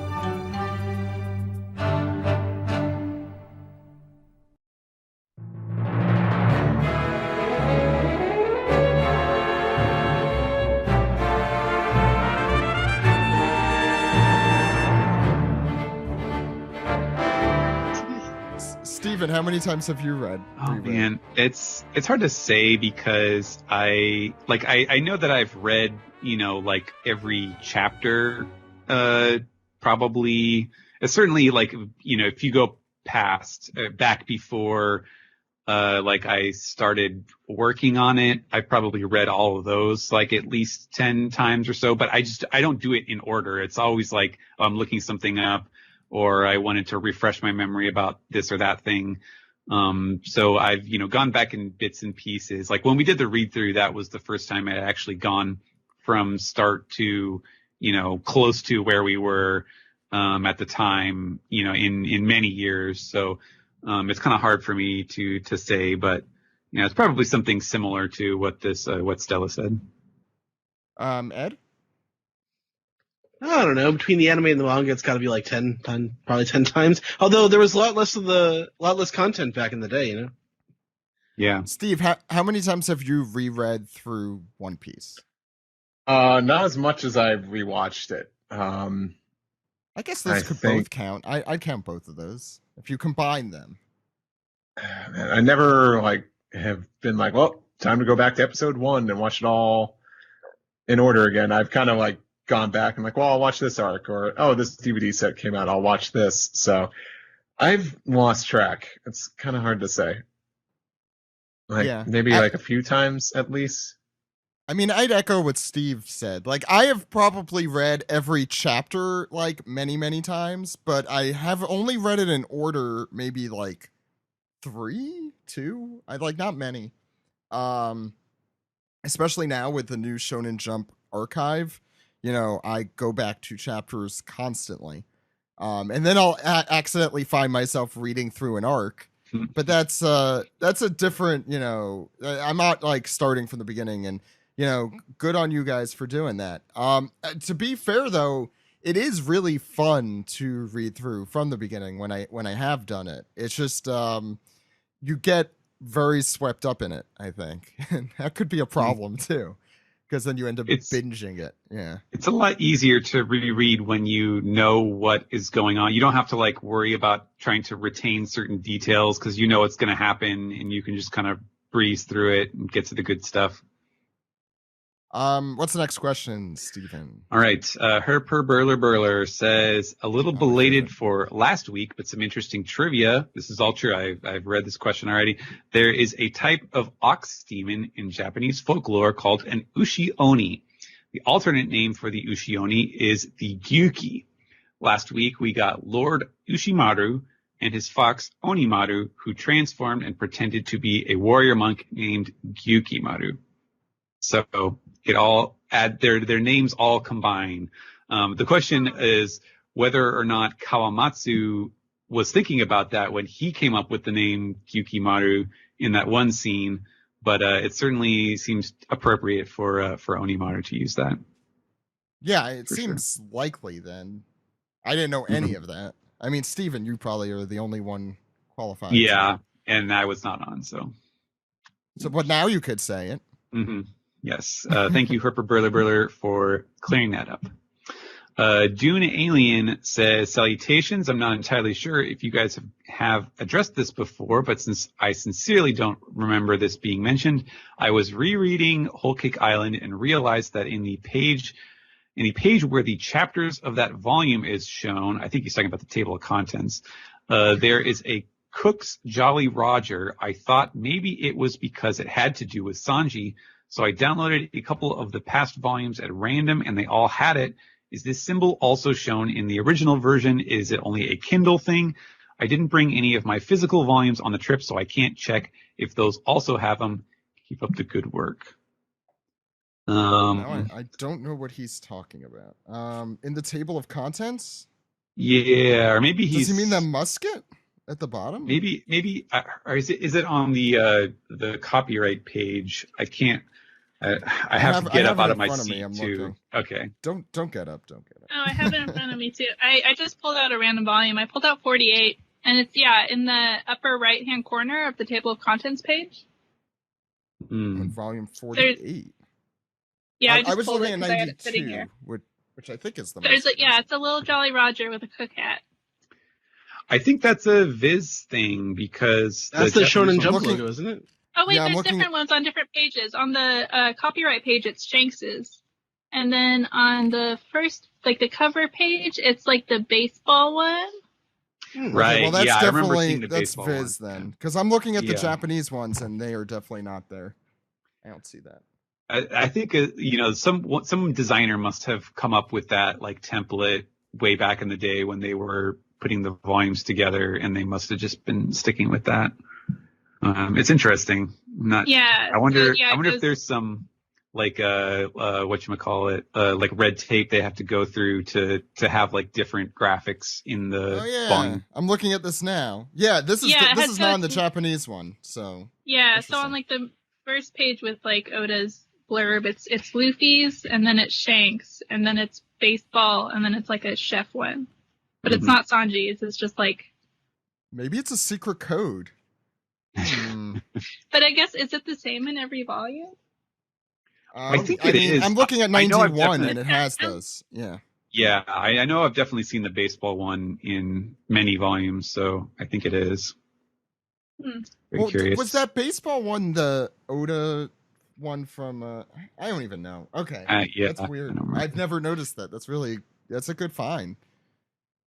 We'll have to Unfortunately, see. we have no We'll have idea to- what it means. Yeah, next time we talk to the We're just Shonen as Jump, confused as you are. Yeah. next time we talk to the Shonen Jump guys, we'll have to grill them and see if any of them even know where that got started, or if it was too long. I'm they should be on again before the end of the year, so we will Okay. definitely ask them. Yeah.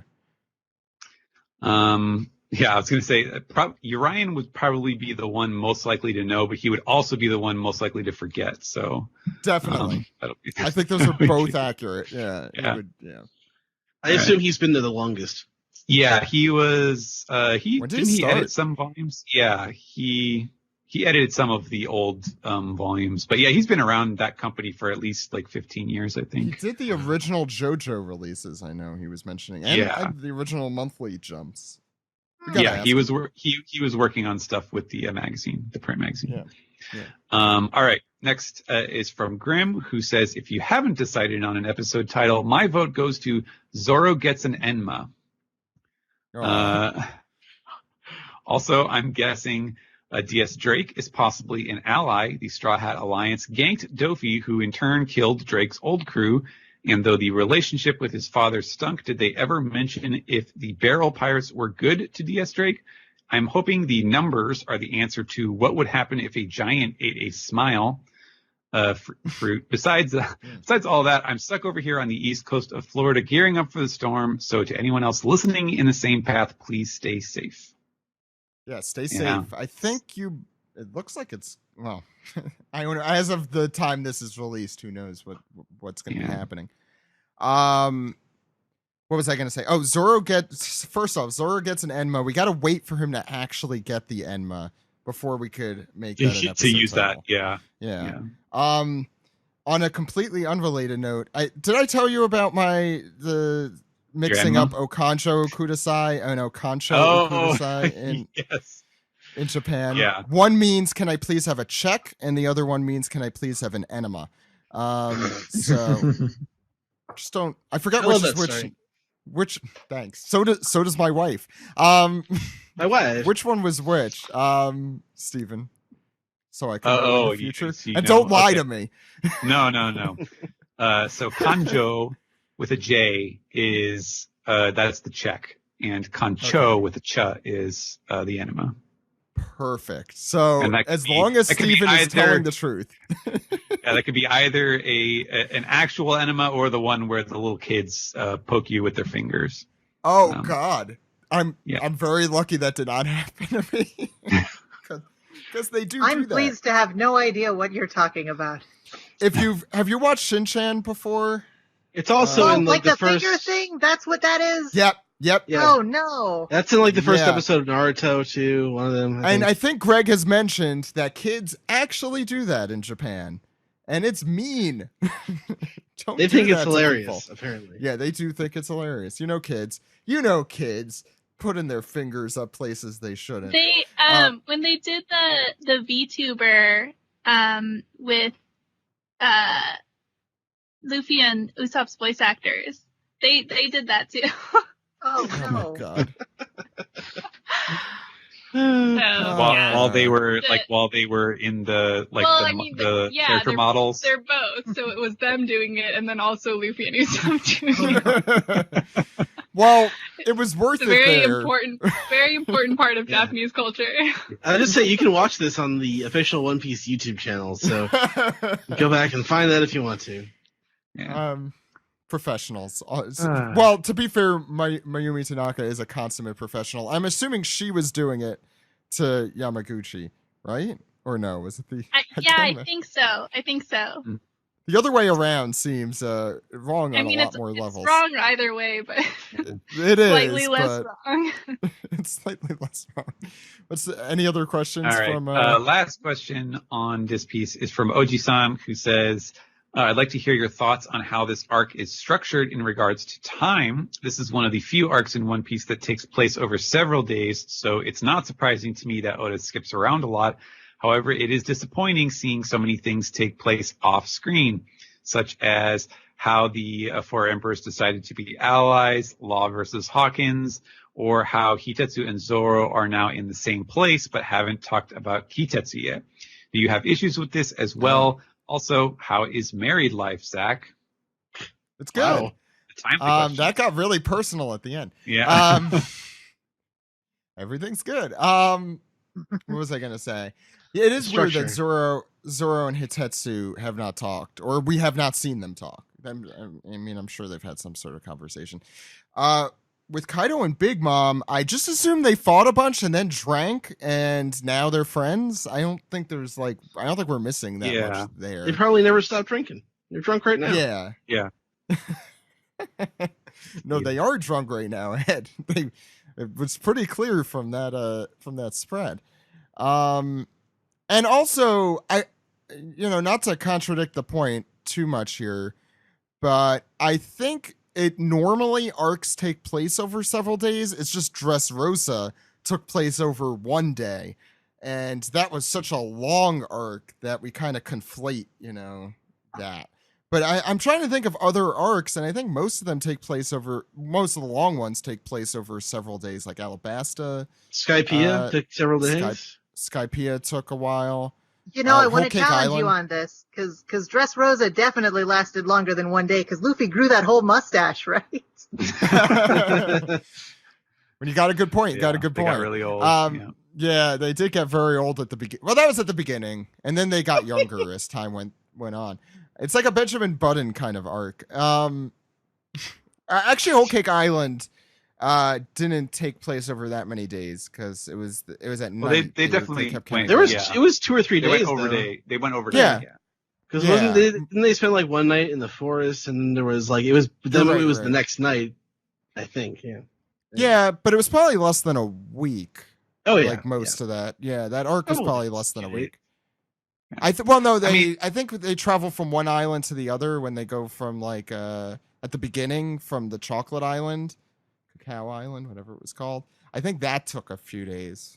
Anyway, that's true. I mean, the real answer for some of these things, at least the ones that were mentioned here, are that either it's either Oda is kind of skipping them for reasons of suspense, such as Law and Hawkins. And others are just like it's not really like what actually happens isn't that important. It's just setting up, the thing that is actually important and, weighing like, okay, what really needs to be shown versus to advance the plot of the arc versus what would be an interesting side stuff. And maybe we'll see some of these things in the anime if they need to stretch for time. That's some of the stuff some of the options that the creative team has with Oda structuring his arcs this way. But it's just there's too much stuff going on for him to stop and show every single thing that happens, or we'll never get through this arc. So it's all about pacing. And that is it for this piece. So, in the spirit of doing as many Homestar references as possible, Ed, it's time to go through. Oh, yeah. Email. There you go. First one comes from... I just like to observe that today is in fact Labor Day-ber. Oh yeah, it is. Yeah. So first one is not from Trogdor the Burninator, but from Ryan, who said, this is only older people are gonna anyway. He says, "Hey, One Piece podcast. I recently watched the Luffy versus Lucci fight, and I feel now that we're overdue for a rematch. I feel that since Lucci has been in the last 2 movies and shown up in the anime and manga recently with this since the CP9 cover story, it feels like Oda is now just teasing people with the idea. Do you think that we're ever going to get a round 2 to that fight?" No, I think that's what the movies are for. Yeah. Yep. Because Lucci isn't really the guy. He doesn't really hold a grudge. He seems like he's very professional. Like he's even in like when we saw him at the Reverie, he was following orders, and you know, unless he loves killing. That's one of his favorite things to do. We know that. Don't get him wrong there, but he'll only do it if he's told to, and then he'll really enjoy it. He gets off on it. Being told to kill people. Yeah, it's like, ooh. This is a combination of my 2 favorite things: killing people and being ordered to kill people. Next question from Ben Wild. "Hey, podcast, have a couple of thoughts for you. First, we have a fire festival coming up with a big battle added in. We also have Kinemon, who is supposed to be able to cut fire, but we have yet to see this. Might this be the moment, years later, that we get confirmation of this ability? And also, if memory serves, we had a character named after Matthew Perry, but only saw him once. Could he be the first official Navy person to enter Wano?" Oh, Commodore Perry. I was thinking of, what's his name from Friends? Friends? yeah, that's Perry. Is that Matthew Perry? Yeah. It is, yeah. What's Commodore Perry's first name?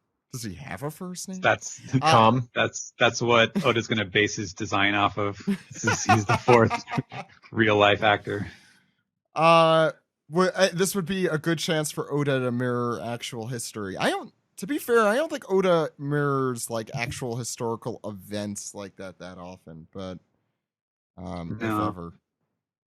But yeah, so we're going to a fire festival. We have a guy who could cut fire. Do you think we're gonna see Kinemon cut some fire? That would be really cool. He's Firefox Kinemon, right? That's his name. Yeah, that's his Foxfire. Foxfire. Sorry. Firefox Kinemon. He loves that browser. Yeah. and Google Chrome Conjuro. Which one is Rizo? Internet Explorer. Sorry. I regret those jokes immediately. Any thoughts on any of that? Well, I hate to be pithy, but fire doesn't actually have physical form. Like you could just slice your sword through it yourself and you would cut it too. Next question. Alexander, the wedding at Whole Cake Island started at chapter 860, and the arc ended around chapter 903. So that is 43 chapters of the main part of the arc. The birdcage at Dressrosa started at chapter 745, and the arc ended at chapter 799. He didn't do the math here, but that's around 54 chapter. Yeah. Do you guys think that Wano will end before chapter 1000 when the main part of Wano hasn't even started yet? We all know that the festival will be the main part of Wano, and that's going to be long and played out with major big players.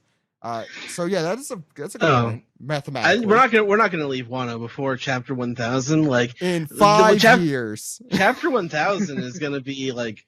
It's going to be a big thing. Like, I mean, Oda loves doing that. Like, he can't help himself. So he's going to want to put Sorry, I can't help myself. I just got to write a manga that's over 1,000 chapters. Somebody stop me. He did a big one. So 100 was leaving Logtown. I'm sorry, was getting the Grand Line. 500 was meeting Rayleigh. What other? We have a lot of big ones in between that too. 600 was basically getting back together and going to Fishman Island. Isn't like 800 getting to Dressrosa? 800's the Grand Fleet one, yeah. It's the end of Dressrosa. 700 was the Gears Turning. Was that the right one? No, or was that after that? No, it was before. That was after that. Okay. That was 690 or something like that, because I remember we did on the trivia and Jill picked 690 and said nice, and that was the Gears Turning, I think. Yeah, so yeah, you're right, Ed. I don't know where I was going with that. But so what do you think is going to happen then around 1000? If probably going to be smart. Approaching the climax of the arc. Something. I'll tell you what's going to happen is Luffy's going to beat Kaido, finally, chapter 1000, and then he's going to say, end of Act 1 of Wano. Again. Luffy, we're in Act 3 already. What is this, Evangelion? That was Act 1 of Act. Now it's Act 1 of Act 2. Steven, let's go on to Reddit. Okay. We have a bunch of questions on Reddit. Types that as an easy one. Where are the Big Mom pirates currently, the ones who came to Wano? I believe they're still on the ship. Isn't that right? What about this? I don't care. Starscream nominated himself as the new leader. Now the other ones that are fighting because they just jettisoned some weight because Big Mom's not on the ship anymore. Stop me if you've heard this before. Nope, just me? Okay. You know me and my references. I make them for myself. Steven. All right. Let's see. All right. ATLA for Life says, this is a big chapter. Oda is out here trying to break up the alliance. Well, which alliance? There's 3. At this point, I feel like we're at a crossroads. Oda has done a great job balancing the power scaling of the series along with getting Luffy up the ladder. However, now I feel a little nervous. I could believe that Luffy and the alliance could team up to take down Kaido, but now Big Mom too. Now I feel like unless something drastic happens, it will feel like an ass pull, which I don't want. And the only logical thing I can think of is one of the other emperors comes in to team up with them, which I also personally don't like. Because my favorite part of this arc and the New World Saga as a whole has been the theme of Luffy's generation taking over. I'm not sure I like the idea of one of the older generation pirates coming in and cleaning up for them, because then what does Luffy's generation have to offer? What are your thoughts on this discussion point? P.S. I know I sound like a skeptic, but I do believe in Oda to pull this off. That's what Blackbeard's for. I agree. Yeah. Blackbeard's, I know he's part of this current worst generation, but he also is an older guy. I mean, not to be an ageist, but yeah. I think he looks older than he is, though. No, I think so much pie. That can't be good. Yeah. Maybe he'll die of a coronary, and that's how that'll end. You know what I bet the disease that killed Gold Roger was? Diabetes. But he does have the black hole fruit power. Executed. So that's right. Yeah, he can eat as much as he wants. Stuff it all down there. Yeah, yeah, he had that. Yeah. No, but he is older. They mentioned that he was older, and he was on Whitebeard's ship from the beginning, I think. Whatever. A very long time. From the point that he was important in the story. Yeah. Yeah. Yeah, I don't know. It's tricky. I think I get the feeling that some people are probably maybe like jumping the gun with what this alliance thing means for this arc, because I still feel like, especially with the way it was introduced, where like this 2-page spread where they announced that they were getting together, they're getting the band back together for their alliance before they finished their fight, was upstaged by a giant panel of monsters in the distance. So I feel like it is probably not as earth-shaking of a thing as a lot of people might be assuming that it is. I feel like this could be very volatile and end up completely blowing up in a number of ways. So, speaking of blowing up, and yeah, I'm so sorry. I can mute that out of my audio. What blew up? Oh no! I live in the Siren District of Los Angeles. No,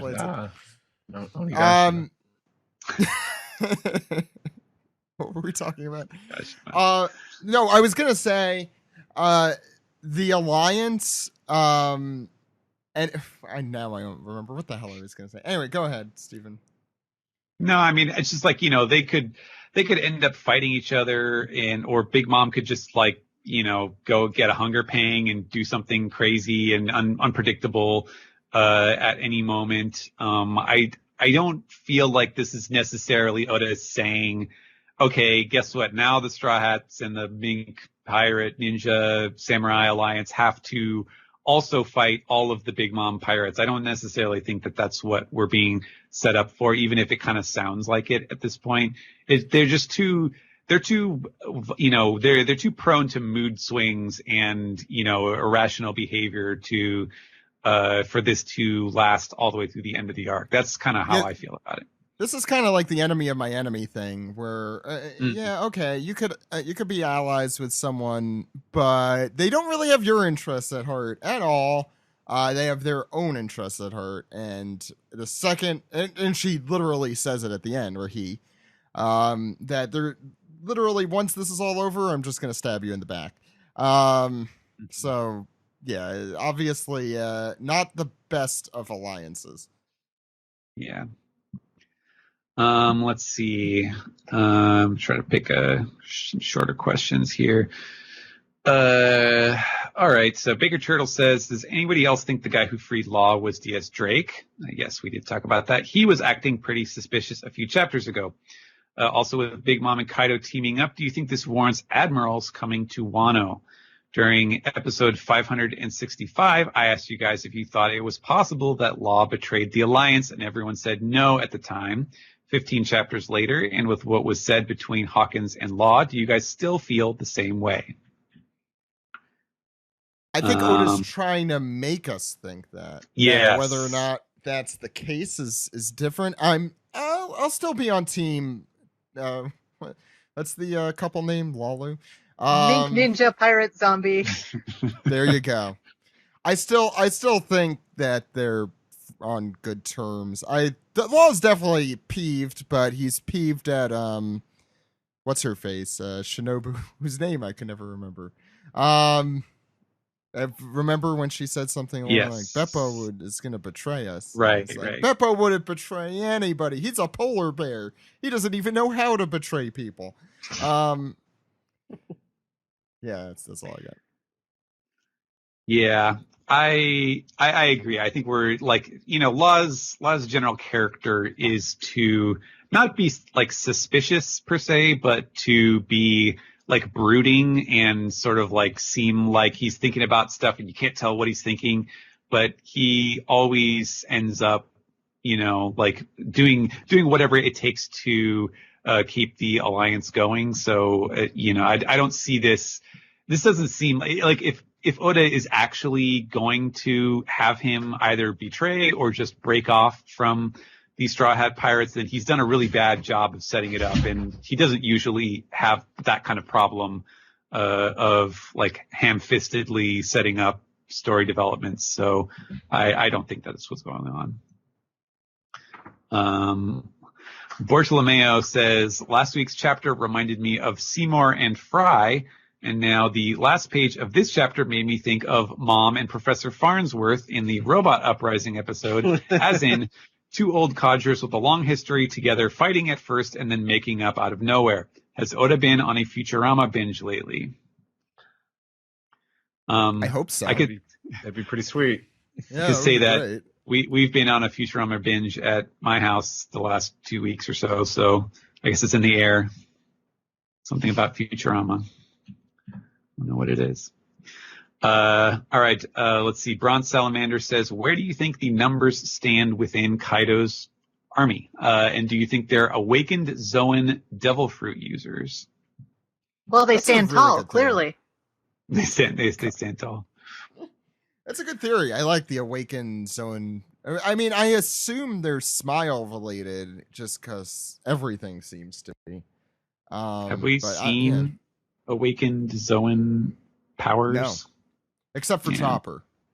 Wait, what do you mean? We saw the Awakened Zone the impel Minotaur down. guy, yeah. Yeah. Yeah, and the Minotaur. And they I guess they're also huge and kind of out of it. Yeah, so. that's right. Yeah, that could be then, in that case. The only question would be what, like, are they all going to be like Oni-themed animals? That would be kind of cool and weird.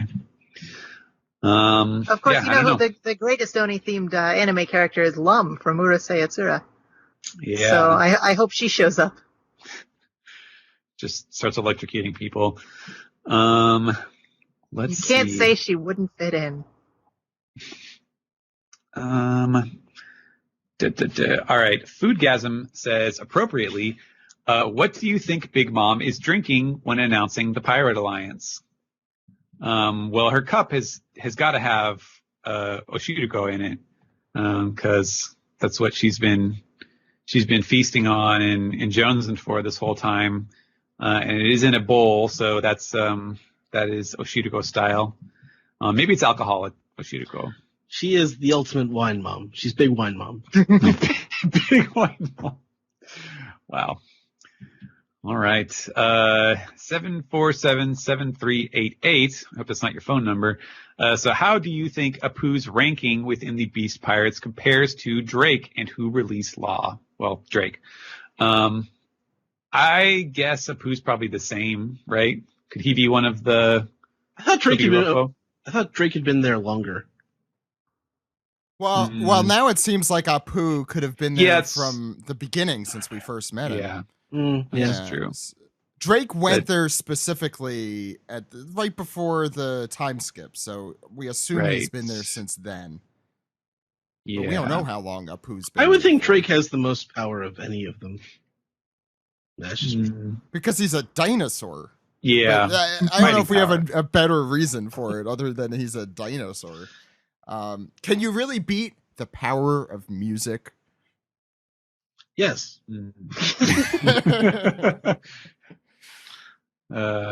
Yes. Let's see. Coder876. I'm just going to read the part that backs up what I was talking about before. He says, Momo's sword Ami no Habakiri was used by Susanoo, that was the hero, to kill Yamata no Orochi. Do you think Zoro will use it to defeat Orochi? That does seem like a good bet. But he also, well, that's the thing is, yeah, like he's going to use Enma to possibly like defuse Kaido's scales or something, possibly so that Luffy can beat him. So I don't know, unless you think Zoro's going to beat or have a hand in beating both of the main villains, that seems like a lot. I don't know. If he's gonna have an arc all to himself, I feel like this is it. Yeah, but there's, I don't know, he's sharing it with a lot of characters. There's a lot going on in this arc. Steven, can you name all of those characters?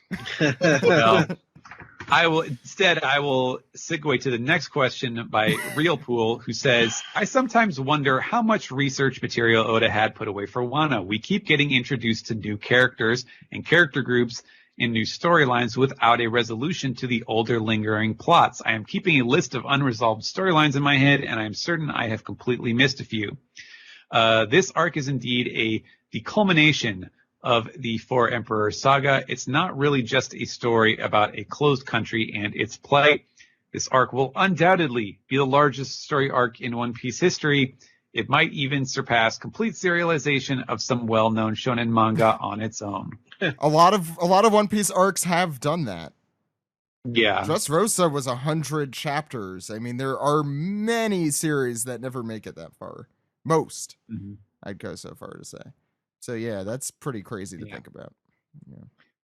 Can I just say one of the best things about the Shonen Jump app is how much more we're seeing of comics that would just never last more than 5 chapters.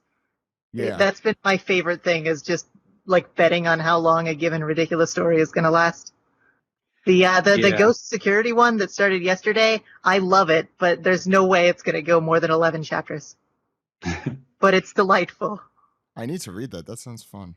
I think it is taking over. So there's always one like gag. They call them gag mangas, which is they tend to have shorter chapters, and I believe that the Mikami Security or whatever it's called is a shorter one. I believe that is going into that slot, which usually means that it'll get a couple volumes. But it is obviously it's still subject to the the laws of popularity. So we will see. But I think it'll probably last a bit longer than the usual like 10 chapter. The one and dones. Well, I'm rooting for it. Yeah. I haven't checked it out yet. I'm still catching up to this issue. Yeah. Okay. I think that we can probably move on from there. Okay. So Ed, it's time to Peace the tweet. Yeah. Go ahead. Send What do we piece of got on tweet. Twitter? Okay. Yeah. Okay, the first one comes from Straw Hat Deku, who says, I wrote in a few months back with a theory about Fujitora being from Wano. You guys said this can't be because his Beaver card says he's from the Grand Line. Well, Wano is in the New World. The New World is the Grand Line. It's the final half of it, I guess. Therefore, Wano is part of the Grand Line. Yeah, I mean, it's not completely... Well, we've also seen from like Zoro's teacher that there are Wano expatriates. That's true. So, yeah. Not a ton, but some. You know what we call people who pretend to be from Wano, even if they're not? Wanaboos. Wanoboos. Nice. Okay, writing that one down too. Wanobees? I don't know. Wanobees no, I think Wanoboos. I like Wanoboos more. Bless you. All right. Nineclaw Tiger writes in, well, basically that he has a theory that Enma is a lie, and it reminds him of a story from Magic the Gathering where there's a big evil dragon, and there was a legendary sword that can cut the dragon, but it turns out that it's a trick by the villain, so the sword breaks when they try to use it. So that's on the Hiyori is evil beat. I see. That's right. Yes, there are people who still subscribe to that. That's right. Oh, and she gets Shusui. It's like, yes, now we have all the special Wanonium items. I will capture all the Wanonium alloy. She puts on a glove, and it's like Captain Kuro, but it's all the Wano katanas. And Tashigi was like, this is what I was trying to warn you about. Where did you come from? Go ahead. Deductive Door 46 writes in to point out that the likeness of Kamazo the Killer in chapter 926 is identical to Denjiro's shadow. Maybe he was Kamazo before Killer was. So that's his theory. Does anyone here watch Queer Eye? No. I have not seen it. Okay, well, let's skip this question. Sorry, Danny Birdsall. No one here There's a new series, right? On Netflix. Yeah. Okay. Yeah. Anyway. They were asking Zoro would be the fashion expert. Chopper would probably be the cosmetics expert, skincare and all that. Really? Zoro, the fashion expert? I'm just assuming what the question was going to be. Well, he's always dressing his wounds. Half the time he throws on a shirt and he doesn't even button it up. Yeah, Sanji would be that's a look. He's had to get so good at figuring out what will accessorize with blood. I like him being in that role, but being really terrible in it. So sure. Yeah. All right. Next one comes from. Ever think about wearing a sash? Brown Ollis, who says, "Do you think Law is going to betray the Straw Hats in some way?" No. All right. Well, moving on then. Steve gets to answer that question. It has been decided. Just why? Why? Sticking with Luffy is really his best chance for survival at this point. This is bad wrestling booking. It's like, no, like Luffy defeated Doflamingo for him. You know, that like gave that dude like tons of closure. Yeah. And what was Law gonna betray him and be like, shut up? You know, like why? There's no reasoning for it. I mean, it's pretty clear that it's something that Oda's trying to put a red herring with, but I don't. I agree with Steve. Don't you remember the conversation in Punk Hazard? Hey, are you going to betray me? No. And Luffy just turns and goes, huh? Ah. All right, next one comes from Chad Urkey, who says, how close we are to the Fire Festival, would you want Odin's flashback to take up a whole act or at least a majority of one? I don't know what these acts are like. It's how do you structure it? How long is an act? I mean, they're all different. I mean, who knows? Yeah. Realistically, no flashback should be longer than 10, 12 chapters. I think. At the most. I think the longest one should be is as long as the Skypiea one, which was I think around actually a volume. One volume. Yeah. Which is 10 to 12 chapters. Yeah, that's how long a volume is. Yeah. That's right. Yeah. So no, it should not be longer than that. Yeah. No, I think he could do it in like 5 or 6, probably. I mean, Oda has the expertise to do it in like 3, but I mean, do I think that's going to happen? No. No, I'd probably be longer. Yeah. All right, Sauce Boss. Of course, we have time travel going on, so it doesn't need to be a flashback at all. Ooh, I like it. We have Just to go setting back. you all up for disappointment. We have to go back. We have to go back. Sauce Boss 5000 says, if Big Mom and Kaido were your parents, who would you prefer to get custody of you during the inevitable next divorce? Oh my God! So one you would get eaten. And the other one, you would just have to work in a slave labor camp. Hey, no, like, if you're a member of the Kaido Pirates, you're actually living pretty good. Although, there seems to be more structure in the Whole Cake Islands. But there's, like, you don't have to see but Mom your all dad's the time. an alcoholic. Yeah, one is your mom. Your mom your mom's is a a cannibal. food addict. Yeah, cannibal food No, addict. she's The other addicted one to is- Rage-a-hol. But she she's has all addicted the to treats. Food-a-hall. There's all the treats are at Mom's house. Yeah. That's true. Yeah, I mean, She does have. I could be the mayor of like Waferville, though. Kind of. Steve Yurko, mayor of Waferville. I mean, that's a nice, comfortable lifestyle, other than the opposite of like being like No. like You half forget- a like I'd be like half a fucking like Hippopotamus. like or like a taper, you know. I'm imagining Steve as eat, half like, a I'd be forced hippopotamus. to. I'd be forced to. Yeah, be eating like half. Well, there's already a hippopotamus. Oh, yeah, that's right. Like maybe I'm like a taper. Like all of a sudden I got like little taper legs. You know. It's, I'm like, what the fuck? I look like a fucking. Like With I'm a a walking, taper head talking. sticking out of your stomach. I'm a walking, talking black and white cookie. It's like, what the hell's going on? It's like I'll take the Waferville job. The problem is in Waferville, Big Mom might just get a craving for wafers one day and Oh, come in and like just every destroy your building's whole made out town. of wafers. There's tons of stuff there. I'm sorry, she'll have a craving for some food you've never heard of from some place you've never heard of, and she's gonna come to your town and she's gonna wreck up the place. Sorry. And then, She's got like 143 towns to choose from. Your odds are pretty low. That it's going to be yours. Zach, we could always rebuild. Have you had like those rectangular wafers? You could stack them. You can make a fort. Steve, I'm gonna come clean to you here. I'm not a huge wafer fan. Then get the hell out of my town. But I have nowhere to go. What's the next question, Ed? All right, so that's actually a lot of piece to tweet this week. I'm not going to be able to ask all the questions, but What? Pau Huelatinis asks, which swords will Zoro carry at the end of this arc?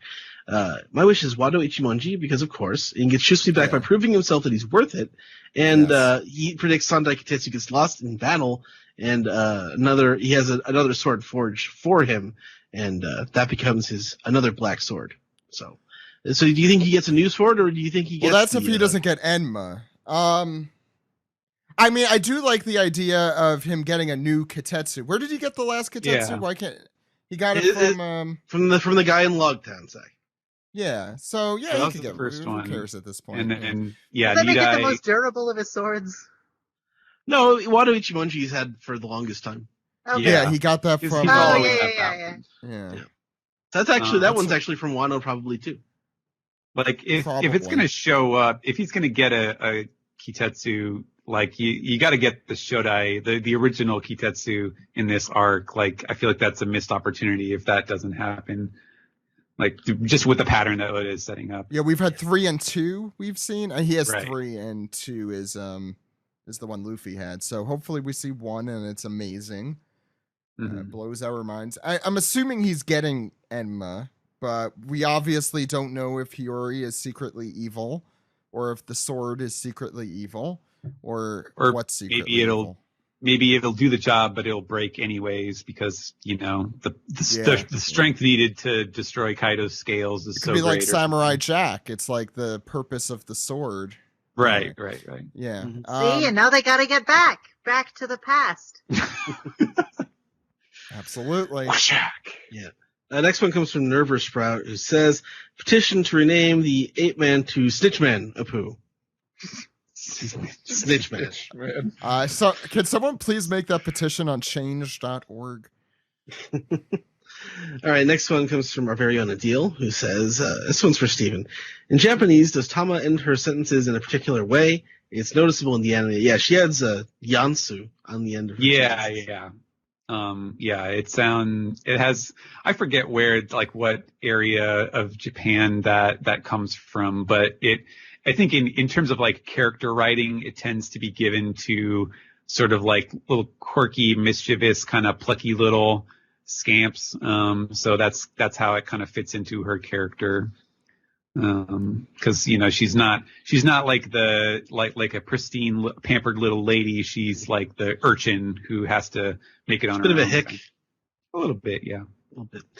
I like how we associate these things with regional accents and then imagining like, everyone from that neighborhood just, they're always pulling pranks on each other. They're always right. getting into hijinks. Yes, this is the power of stereotypes. And Japan has a lot of those. I mean, like within Japan. Right, yeah. All right, next one comes from Nick Fridge, who says, now that we have official releases of both series and Weekly Shonen Jump, it's noticeable how often series get canceled. I was upset it happened. About this. I know, yeah, that's why. Funny. Yeah. I was upset that it happened to the last Sayuki. Is there a way for Western readers to support series they enjoy and try to stop them from being canceled? That's a really good question. I mean, right to Viz, like they listen. I mean, how much pull does so let's say a series has a lot of readership here, but has like none in Japan. What are the chances of it actually sticking around? I think more likely what happens is they end it, or they say like, okay, this is the end of the act 1 or whatever. And then they would move it to one of their like Jump Plus, one of their online magazines, because a lot of series that have been semi-popular but not really didn't really live up to the promotional push. They end up kind of ending, and then they continue on or the artist takes it to Jump Plus, where there's like a different schedule and stuff like that. That would be a possibility. I don't know if they would ever do something like that. I would say that I know that on Manga Plus, they actually do have, like, they track, I don't know, like the likes or the number of visits or something like that. There's some kind of like leaderboard there where people, because I see the Reddit threads where people are like, oh my God, we're number 2 or number 1 or whatever. So they do track popularity somehow that way. I don't know. One Piece is number 1, guys. Right. I don't know if they would actually use that in any kind of like serialization decision, but I would imagine that it's pretty much up to the Japanese audience whether or not they want a series to continue. I have to imagine that would be really weird for an artist, for them to be like, okay, well, your fellow countrymen, your primary audience really hates you, but it's all these people overseas that really like, so just do what they like. And they're just like, I don't know what, like, how did this happen? I think that's a really weird kind of mind space for an art author to be in. So I doubt that would happen. I think it's just kind of, hopefully, if a series starts up and you really like it, you just hope that a lot of other people agree. And, if not, then it's going to get canceled.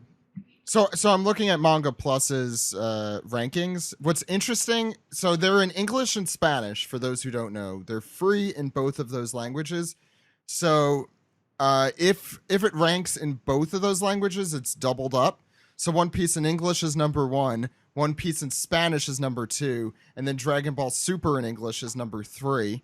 Spy Family, I've never heard of, is number 4. And it Dragon just came Ball out Super last in week. Spanish. Oh, it's good? I'm guessing I'm guessing it's at least popular. It seems like a very. Oh wait, is that a different one? It's a different thing. Yeah. Oh, sorry. But Spy Family is very popular. I haven't read it. Apparently, it's extremely good. But it's it's very much taking off. That's one of their online Jump Plus series, I believe. Man, those Spy Kids grow up so fast. For those curious, in the top 10, One Piece, Dragon Ball Super, Spy Family, Dragon Ball Super, My Hero, Naruto, and Hell's Paradise. Yeah. I'm glad Hell's Paradise is doing well. Yeah. Boruto sandwich. Boruto sandwich. Yeah. All right, next question. Boruto's dad is the center of that sandwich. Go ahead. All right. QuipQuest says, considering how the Wano arc is structured, what with most of the cast in hiding and staying low profile, what do you think the narrative purpose was for keeping Jinbei out of the crew for this arc? What difference would he have made if he were there or not? It would have been such a better arc, first off. No. I mean, the only reason I think is that we're going to find out that he's going to have some amazing entrance at the moment when he's needed most. I have no idea what that is, but we have not really gotten a good storytelling rationale. That's the whole thing. It's like it all depends on how he does come back as to whether or not it was worth it. Because you want to know what it is? It's because Jinbei is too all about making plans and naming them. So it came on and be like, all right, this is the Fire Festival plan, and Jinbei would be like, no. First of all, we're not calling it that. And why don't we do this instead? And Luffy shouldn't fight Kaido at all, just like how we shouldn't have fought Hody. And they're like, no, Jinbei, shut up, man. To be fair, Kinemon did kind of take the role that Jinbei usually has here of I'm going to do all the exposition and also make all the plans. He's going to show up at the strategy meeting that they're just about to have. That's what he's going to do. I keep thinking of Return of the Jedi now. Go ahead. All right, next question comes from LB Beatty, who says, now that Apu is back in the picture, what kind of crazy instrument transformations and accompanying abilities could you see his fruit allowing him to make? We don't know that he has a fruit. Okay, what is the craziest instrument we could imagine Apu I want him to turn into like I want him to turn into like a grand piano. Just just totally like his body shifts into the shape of a piano. Shape of grand piano. And then they have to get like a crane to like get him into the castle. Well, I mean, I think between the keyboard keys and his extra joints, I feel like he's probably an accordion. Because you could fold him. He's all burr, burr, burr, burr, burr, like that. Human model Weird Al. Yeah, exactly. Weird app. All right, next one comes from. Let's see here. There's a lot of questions here. All right, Heavenly Halberd says, do the Straw Hats stand a chance at Onigashima? Is Luffy truly ready for Kaido? He just has to beat up that piece of steel more like gelatin before.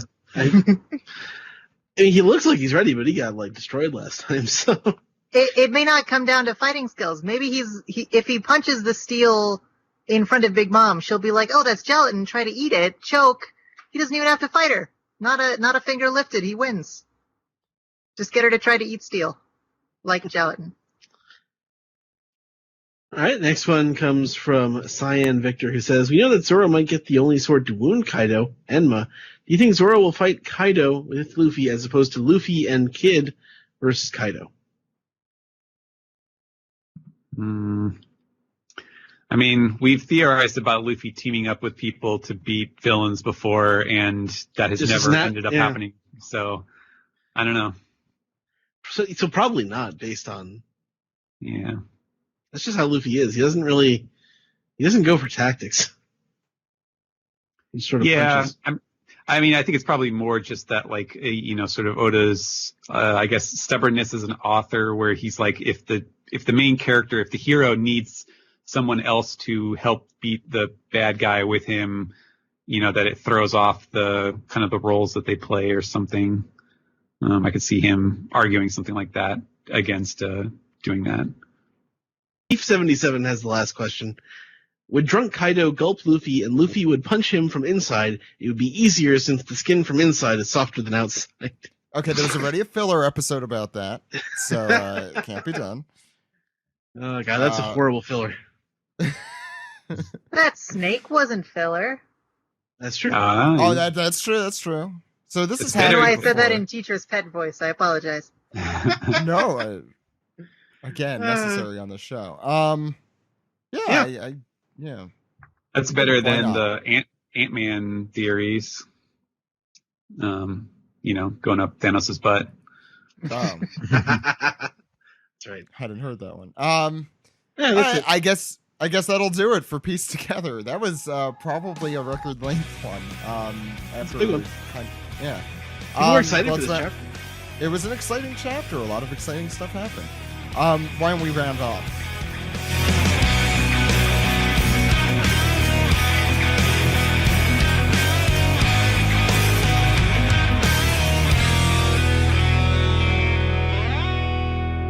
This has been the One Piece Podcast, episode 585 for the week of Monday, September 2nd, 2019.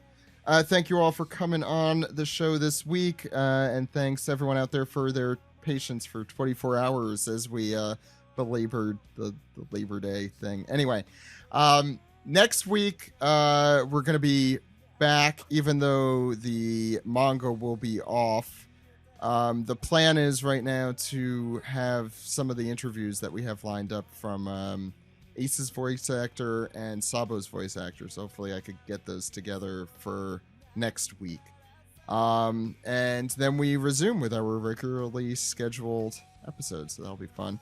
So I think without further ado, Abby, where could people find you? I'm on Twitter at MIZABITHA, Abby Denton, and abbydenton.podbean.com is where I post a weird sort of sci-fi dystopian future audio sitcom that I happen to think is pretty fun. That Matthew J., good friend of the show, as I understand it, has appeared on several times and is coming back soon. So check that out. I have to check that. I like that kind. I like that kind of stuff. Oh, he's responsible for one of my favorite jokes I've ever written, where he says corporations are woke now, and then cocks a gun that he's about to use to shoot corporate whistleblower. It's my favorite line. It's the most heavy-handed thing imaginable, but I'm proud of it. Understandable. Maddie, where could people find you? You can find me on Twitter at OhThat'sRaspberry, and you can also find my Patreon at patreon.com/Maddie'sArtClub, where I send out stickers and postcard prints every month. Thanks, Maddie. Steven, where can people find you? I may be found on Twitter at Translatosaurus, and you can also read my work every week on the pages of, shonenjump.viz.com for the Viz version, and mangaplus.shueisha.co.jp for the more worldwide countries. They probably need a quicker URL for that at some point. Yeah, that'd be nice. Yeah. Thank you for your hard work, Stephen Paul. You are welcome. It is my pleasure to get paid to produce this for you. Steve, please tell us there are other podcasts we could listen to you on. I guess. Where could people find you? What podcast am I not on? That's really the bigger question. You could listen to me on the latest, WTF with Mark Maron. We talk about the stand-up scene in like the late 70s. And you were trying out for SNL that one time? Yeah, we get through about like a couple packs of cigarettes. It's always a pleasure talking with my good friend Mark. He really doesn't like Marvel, I hear. Oh, that interview is great. I love him so much more for everything he says about it.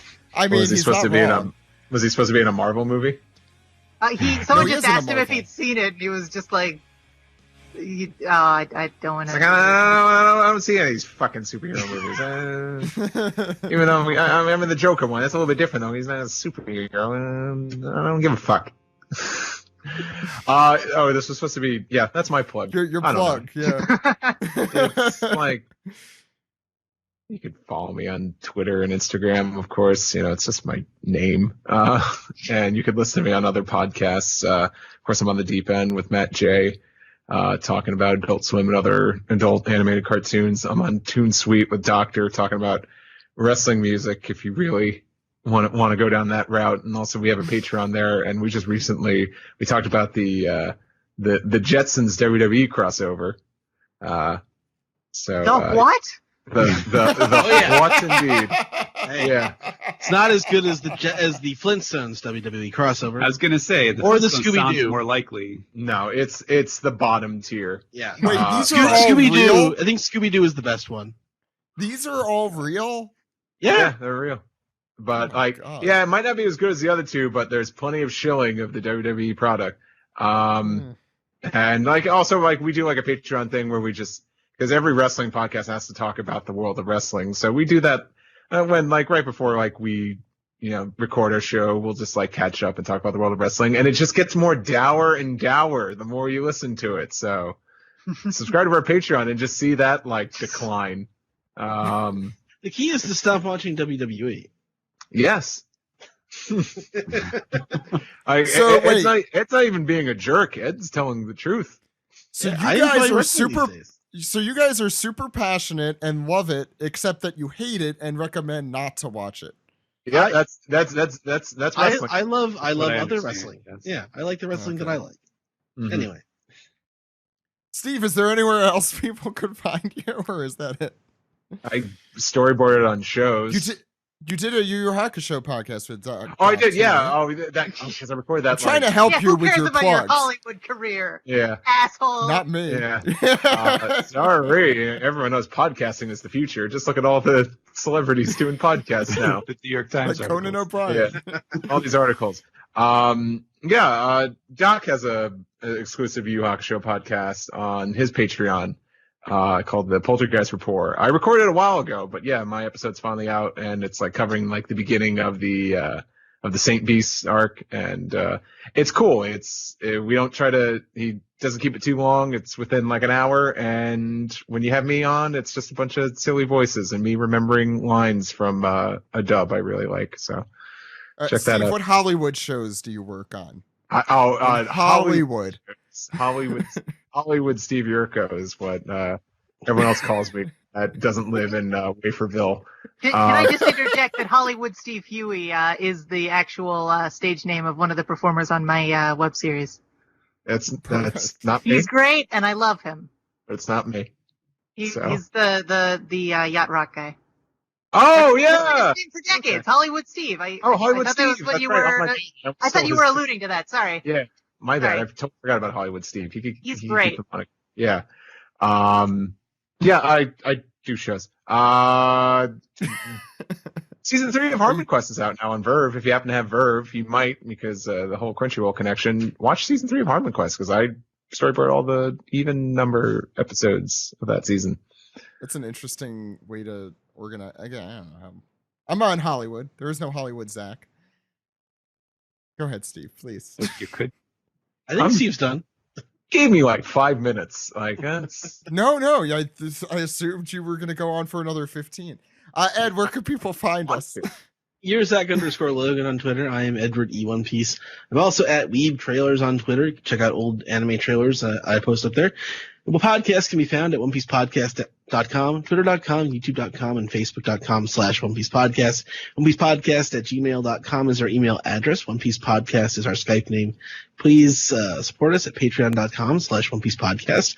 Subscribe on SoundCloud. Subscribe on Spotify. Subscribe, rate, and review on Apple Podcasts. Call us on our phone number, Zach.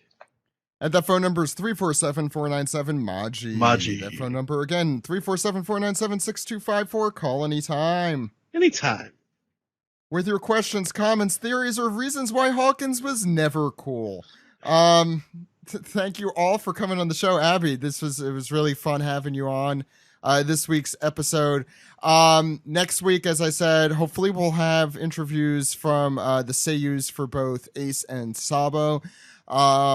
We also will have Jeff Ruberg from Viz. He'll be on September 15th.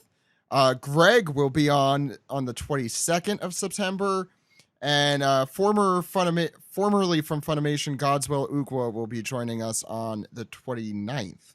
But before we go, it's time for some trivia. So if you listened last week, we did trivia, and we're going to do it the same kind of way that we did it last week, where you basically pick a number from 1 to 954, and I will ask you a question about the corresponding chapter. And I will be coming up with that question on the spot. So I'm sure it will be well thought out and a great question for each of these. We'll go in the same order here. So it'll be Ed, then Steven, then Maddie, then Steve, and then Abby. Got it? Incidentally, I just Googled RNG, and Google has its own little widget that will automatically generate a number between a certain spread, like Sam was talking about. So I'm going to do that. Perfect. But Ed is the one who gets to go first. Oh, by the way, if you don't get it correct, everyone after you gets to steal. So, Ed, pick a number. Number between 1 and 954. 87? Yeah. Okay, so let's just scroll to the bottom. Stupid Apple doesn't like scroll bars. So let's see what we got. Ooh, you're in some interesting territory here. Okay, let's see how my brain's working today. In this chapter, Usopp wins a fight. Usopp wins a fight using this. Well, that might be too difficult. Okay, against who? That'd be Chew. Yeah, I'll make these first questions easy. I was gonna ask you the move he uses to win, but that's the hammer, right? No, that seemed too tough. I think you'll find the rubber band of doom came in. Yeah, that was in that. They played a part. Yes. Yeah. The important part. And and shoot, doesn't he light him on fire? Yes. Oh, so I should just give this to Maddie? Yeah. Give her a point. I'll give you a point. No, it's fine. I don't deserve any points. I'm going to interject here. Usopp does light Chew on fire, and then knocks him out with a hammer. Oh. And then Chew wakes back up, so Usopp repeatedly hits him with the hammer and one rubber band of doom. Okay, I'm going to do a different question. Hey, no, I still got that right. So that means Ed is right. You move on. Okay. Everyone else is just being stupid. But Maddie said she didn't deserve any points, and that's extremely negative, and that's what Usopp would say. That is true. Okay, Maddie gets a point, Ed gets a point, and Steve gets a point. But now everyone needs to get 4 points.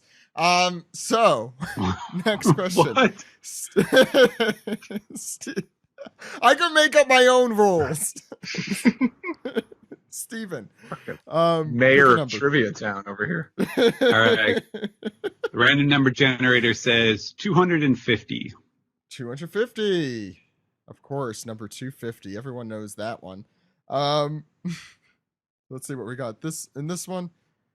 Oh my god. I don't know. I never noticed that this the name of this chapter is an inverted title of another famous Shonen Jump series. Inverted. So like This reverse word order? Yeah, reverse word order. Oh, it's clearly not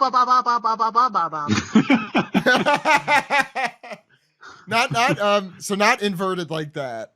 Inverted the other way. So it's probably not Kenshin Roroni. I don't remember that chapter title. I've never heard of a chapter called King Shaman. Oh man, the name of another Jump series. Maybe it's a trick question. The title is Piece 1. I have to balance this too because I'm like, okay, how many Jump titles does Zach actually know? It can't be that many. It's a good strategy. Also, it does allude to what happens in the chapter. Oh my god. Oh man. But I mean, you kind of have to use what's happening in 250. You know, I got to give you 3 seconds here, Stephen. Ogiu. I don't know. Maddie, chance to steal. Mm-hmm. I'm gonna be really mad when I hear the answer to this, aren't you I? are. Gonna be really angry. All I can think of are like one like word titles like Bleach, and I'm like that one doesn't work. Like, or does it? No, each it the. No, I don't know. Steve?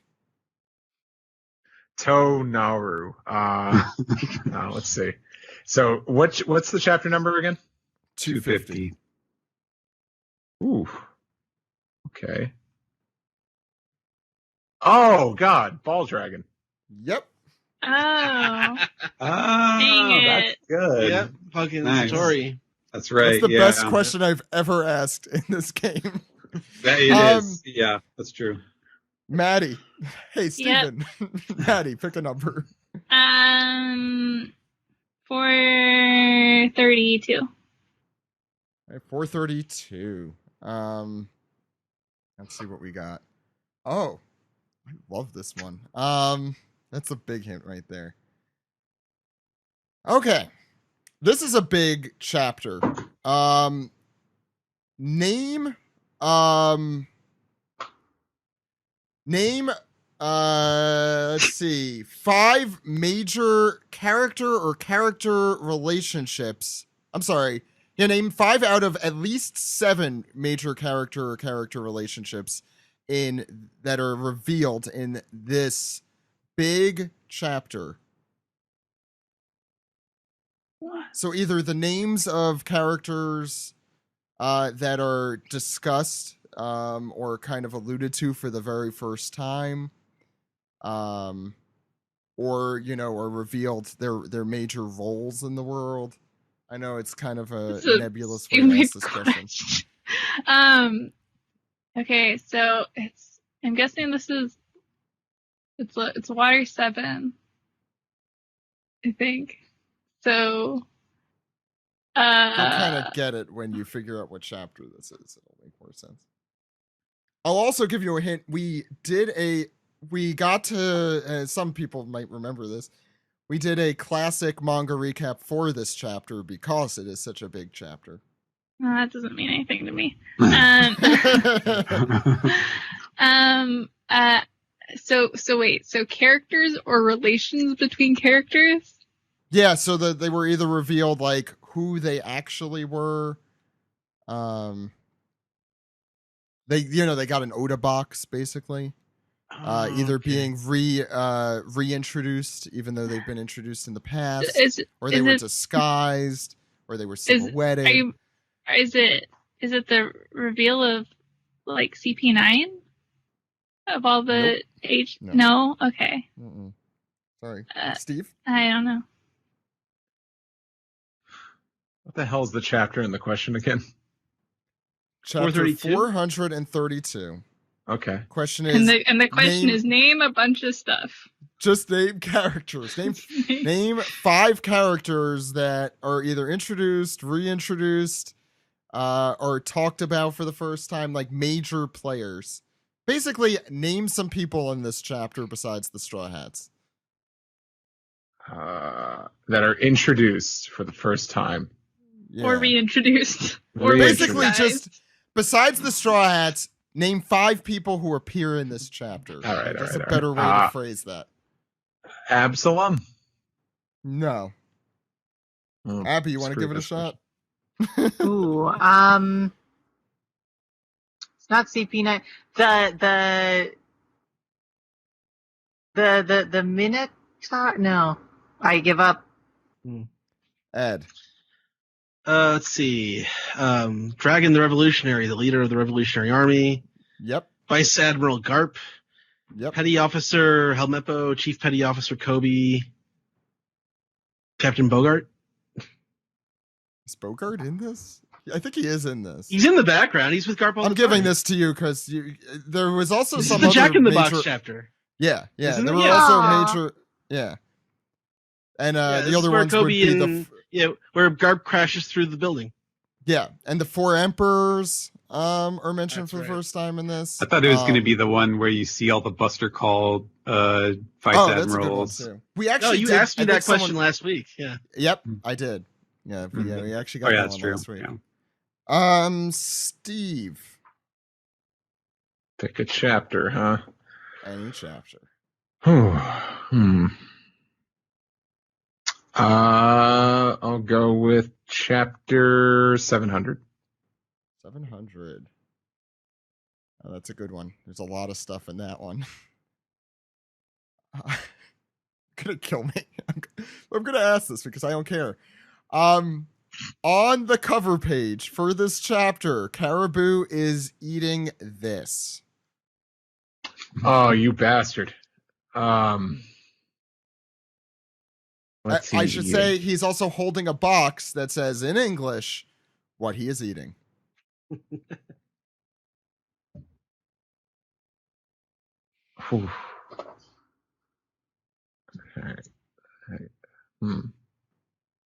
It's the cover story. Oh, shit. I'm gonna give you 30 seconds here, Steve. Man, it's probably wrong, but I'm gonna say pizza. Nope. Abby, what is Caribou eating on the cover of page 700? Sorry. This is so stew. Ridiculous. He's got a big cauldron of stew, and he's drinking out of it like a cup. Zach said box. It's a box. Box of stew. No, you're actually. It's the more eco-friendly way to ship stew. Eat it before the box gets too soggy. Now. You're actually as we know, Caribou is super eco-friendly. No, you're getting closer because it's actually Grandma's famous meat pies. Yeah. Yes. That's I knew it was the Well, pies. isn't pizza kind of like a meat pie? It depends which one you order. How many points do I have? 3. We're playing to 4, as you recall. That's right. I changed the You're rules. doing good this week. Ed is doing very well. 3 to 0 to 1 to 2 to 0. Abby, pick a number. Yes. I'm gonna say 206 because it's a number they say a lot in Monty Python. So that bodes well. I don't know how that bodes. It's just a good number. It's got a good rhythm to it. Do you know is a how great old chapter. she is? She's 206. That could happen in One Piece. Okay. There are 2, I'm going to say, major Baroque Works agents that are introduced here. They are the last Baroque Works agents introduced. What are their names? Oh gosh, not the mole guy who would kill people because they were in Little Garden. The frog lady. Mr. 966 was. Tell me when you have a final answer. I'll do it. I'll do it. Jeez. Regis Philbin style. Yes, that's a good idea. Miss April Fool. No, what? I don't. Sounds like the 4 kids. Yeah, I'm just gonna use the 4 kids' names because I'm hopeless. What was I don't remember what the 4 kids. Mr. and Mrs. Frog. I kind of want to give that to you. She's clearly thinking of the right characters. Yeah, you are. Sure, I'll give that. You're a special guest. I'll give that to you. You're thinking of the right characters. Does anyone in here want to? It's Miss Mother's Day or Miss Father's Day? It's one of those two. No. Okay. Oh no, I'm sorry. I think it is Miss Father's Day. Sorry, I was Miss reading. Father's Day. Yeah. Yeah, it is Miss Father's Day. Does anyone remember the number for the guy? He's 7? Mr. 7. Yeah. Oh, it's because he has the eyebrows. He has the stupid eyebrows. Yeah, the 7 eyebrows. He looks insane. The thing is, I often I often get confused because as a gag in the SBS, Oda drew like somebody asked him if he was promoted to Mr. Six, and then he drew him with sixes instead, and now I can't remember which one is real and which one is the joke. So the 6 is the joke. Yeah, 7 makes more sense. Yeah, he looks insane. Ed, you could win. So you want to pick a number if you get this one correctly? 425. So close to 420, but we did that one the other week. I did that one last week. No, that's what it was. Okay. There's not a lot that happens on this chapter. So my question is, what is the name of the bridge that connects the ship that the Straw Hats were going to leave on from the rest of Ennius Lobby? The Bridge of Hesitation? Yeah. Wow. Really? Okay. Nice. I guess that was easier. There was not a lot to pull from in that chapter at all. Mostly So Ed is our winner. Such a good chapter, though. It is very good. No, it's a great chapter. There's just like not a lot of trivia. I wasn't sure if that was what they called it in the manga, because they do the Tower of Justice and the Tower of Law. I think they've done both in the manga and the anime. Where does the name come from? Like, I don't remember. Why is it called the Bridge of Hesitation? Because they're taking you past the gate to prison. Mm-hmm. So why is it? So it's sort of like because person is hesitating. Yeah, it's because it's like that's the moment where you're going to say goodbye to your old life and you're going to be a prisoner now. Yep. Oh, okay. Yeah. Fun times. So that's going to do it for our trivia. Congratulations, Ed. And we'll do a little bit more of that next time, I'm sure. But until next week, everyone, my name is Zach. My name is Ed. And my name is Steve. Goodbye, everyone. Goodbye. Bye.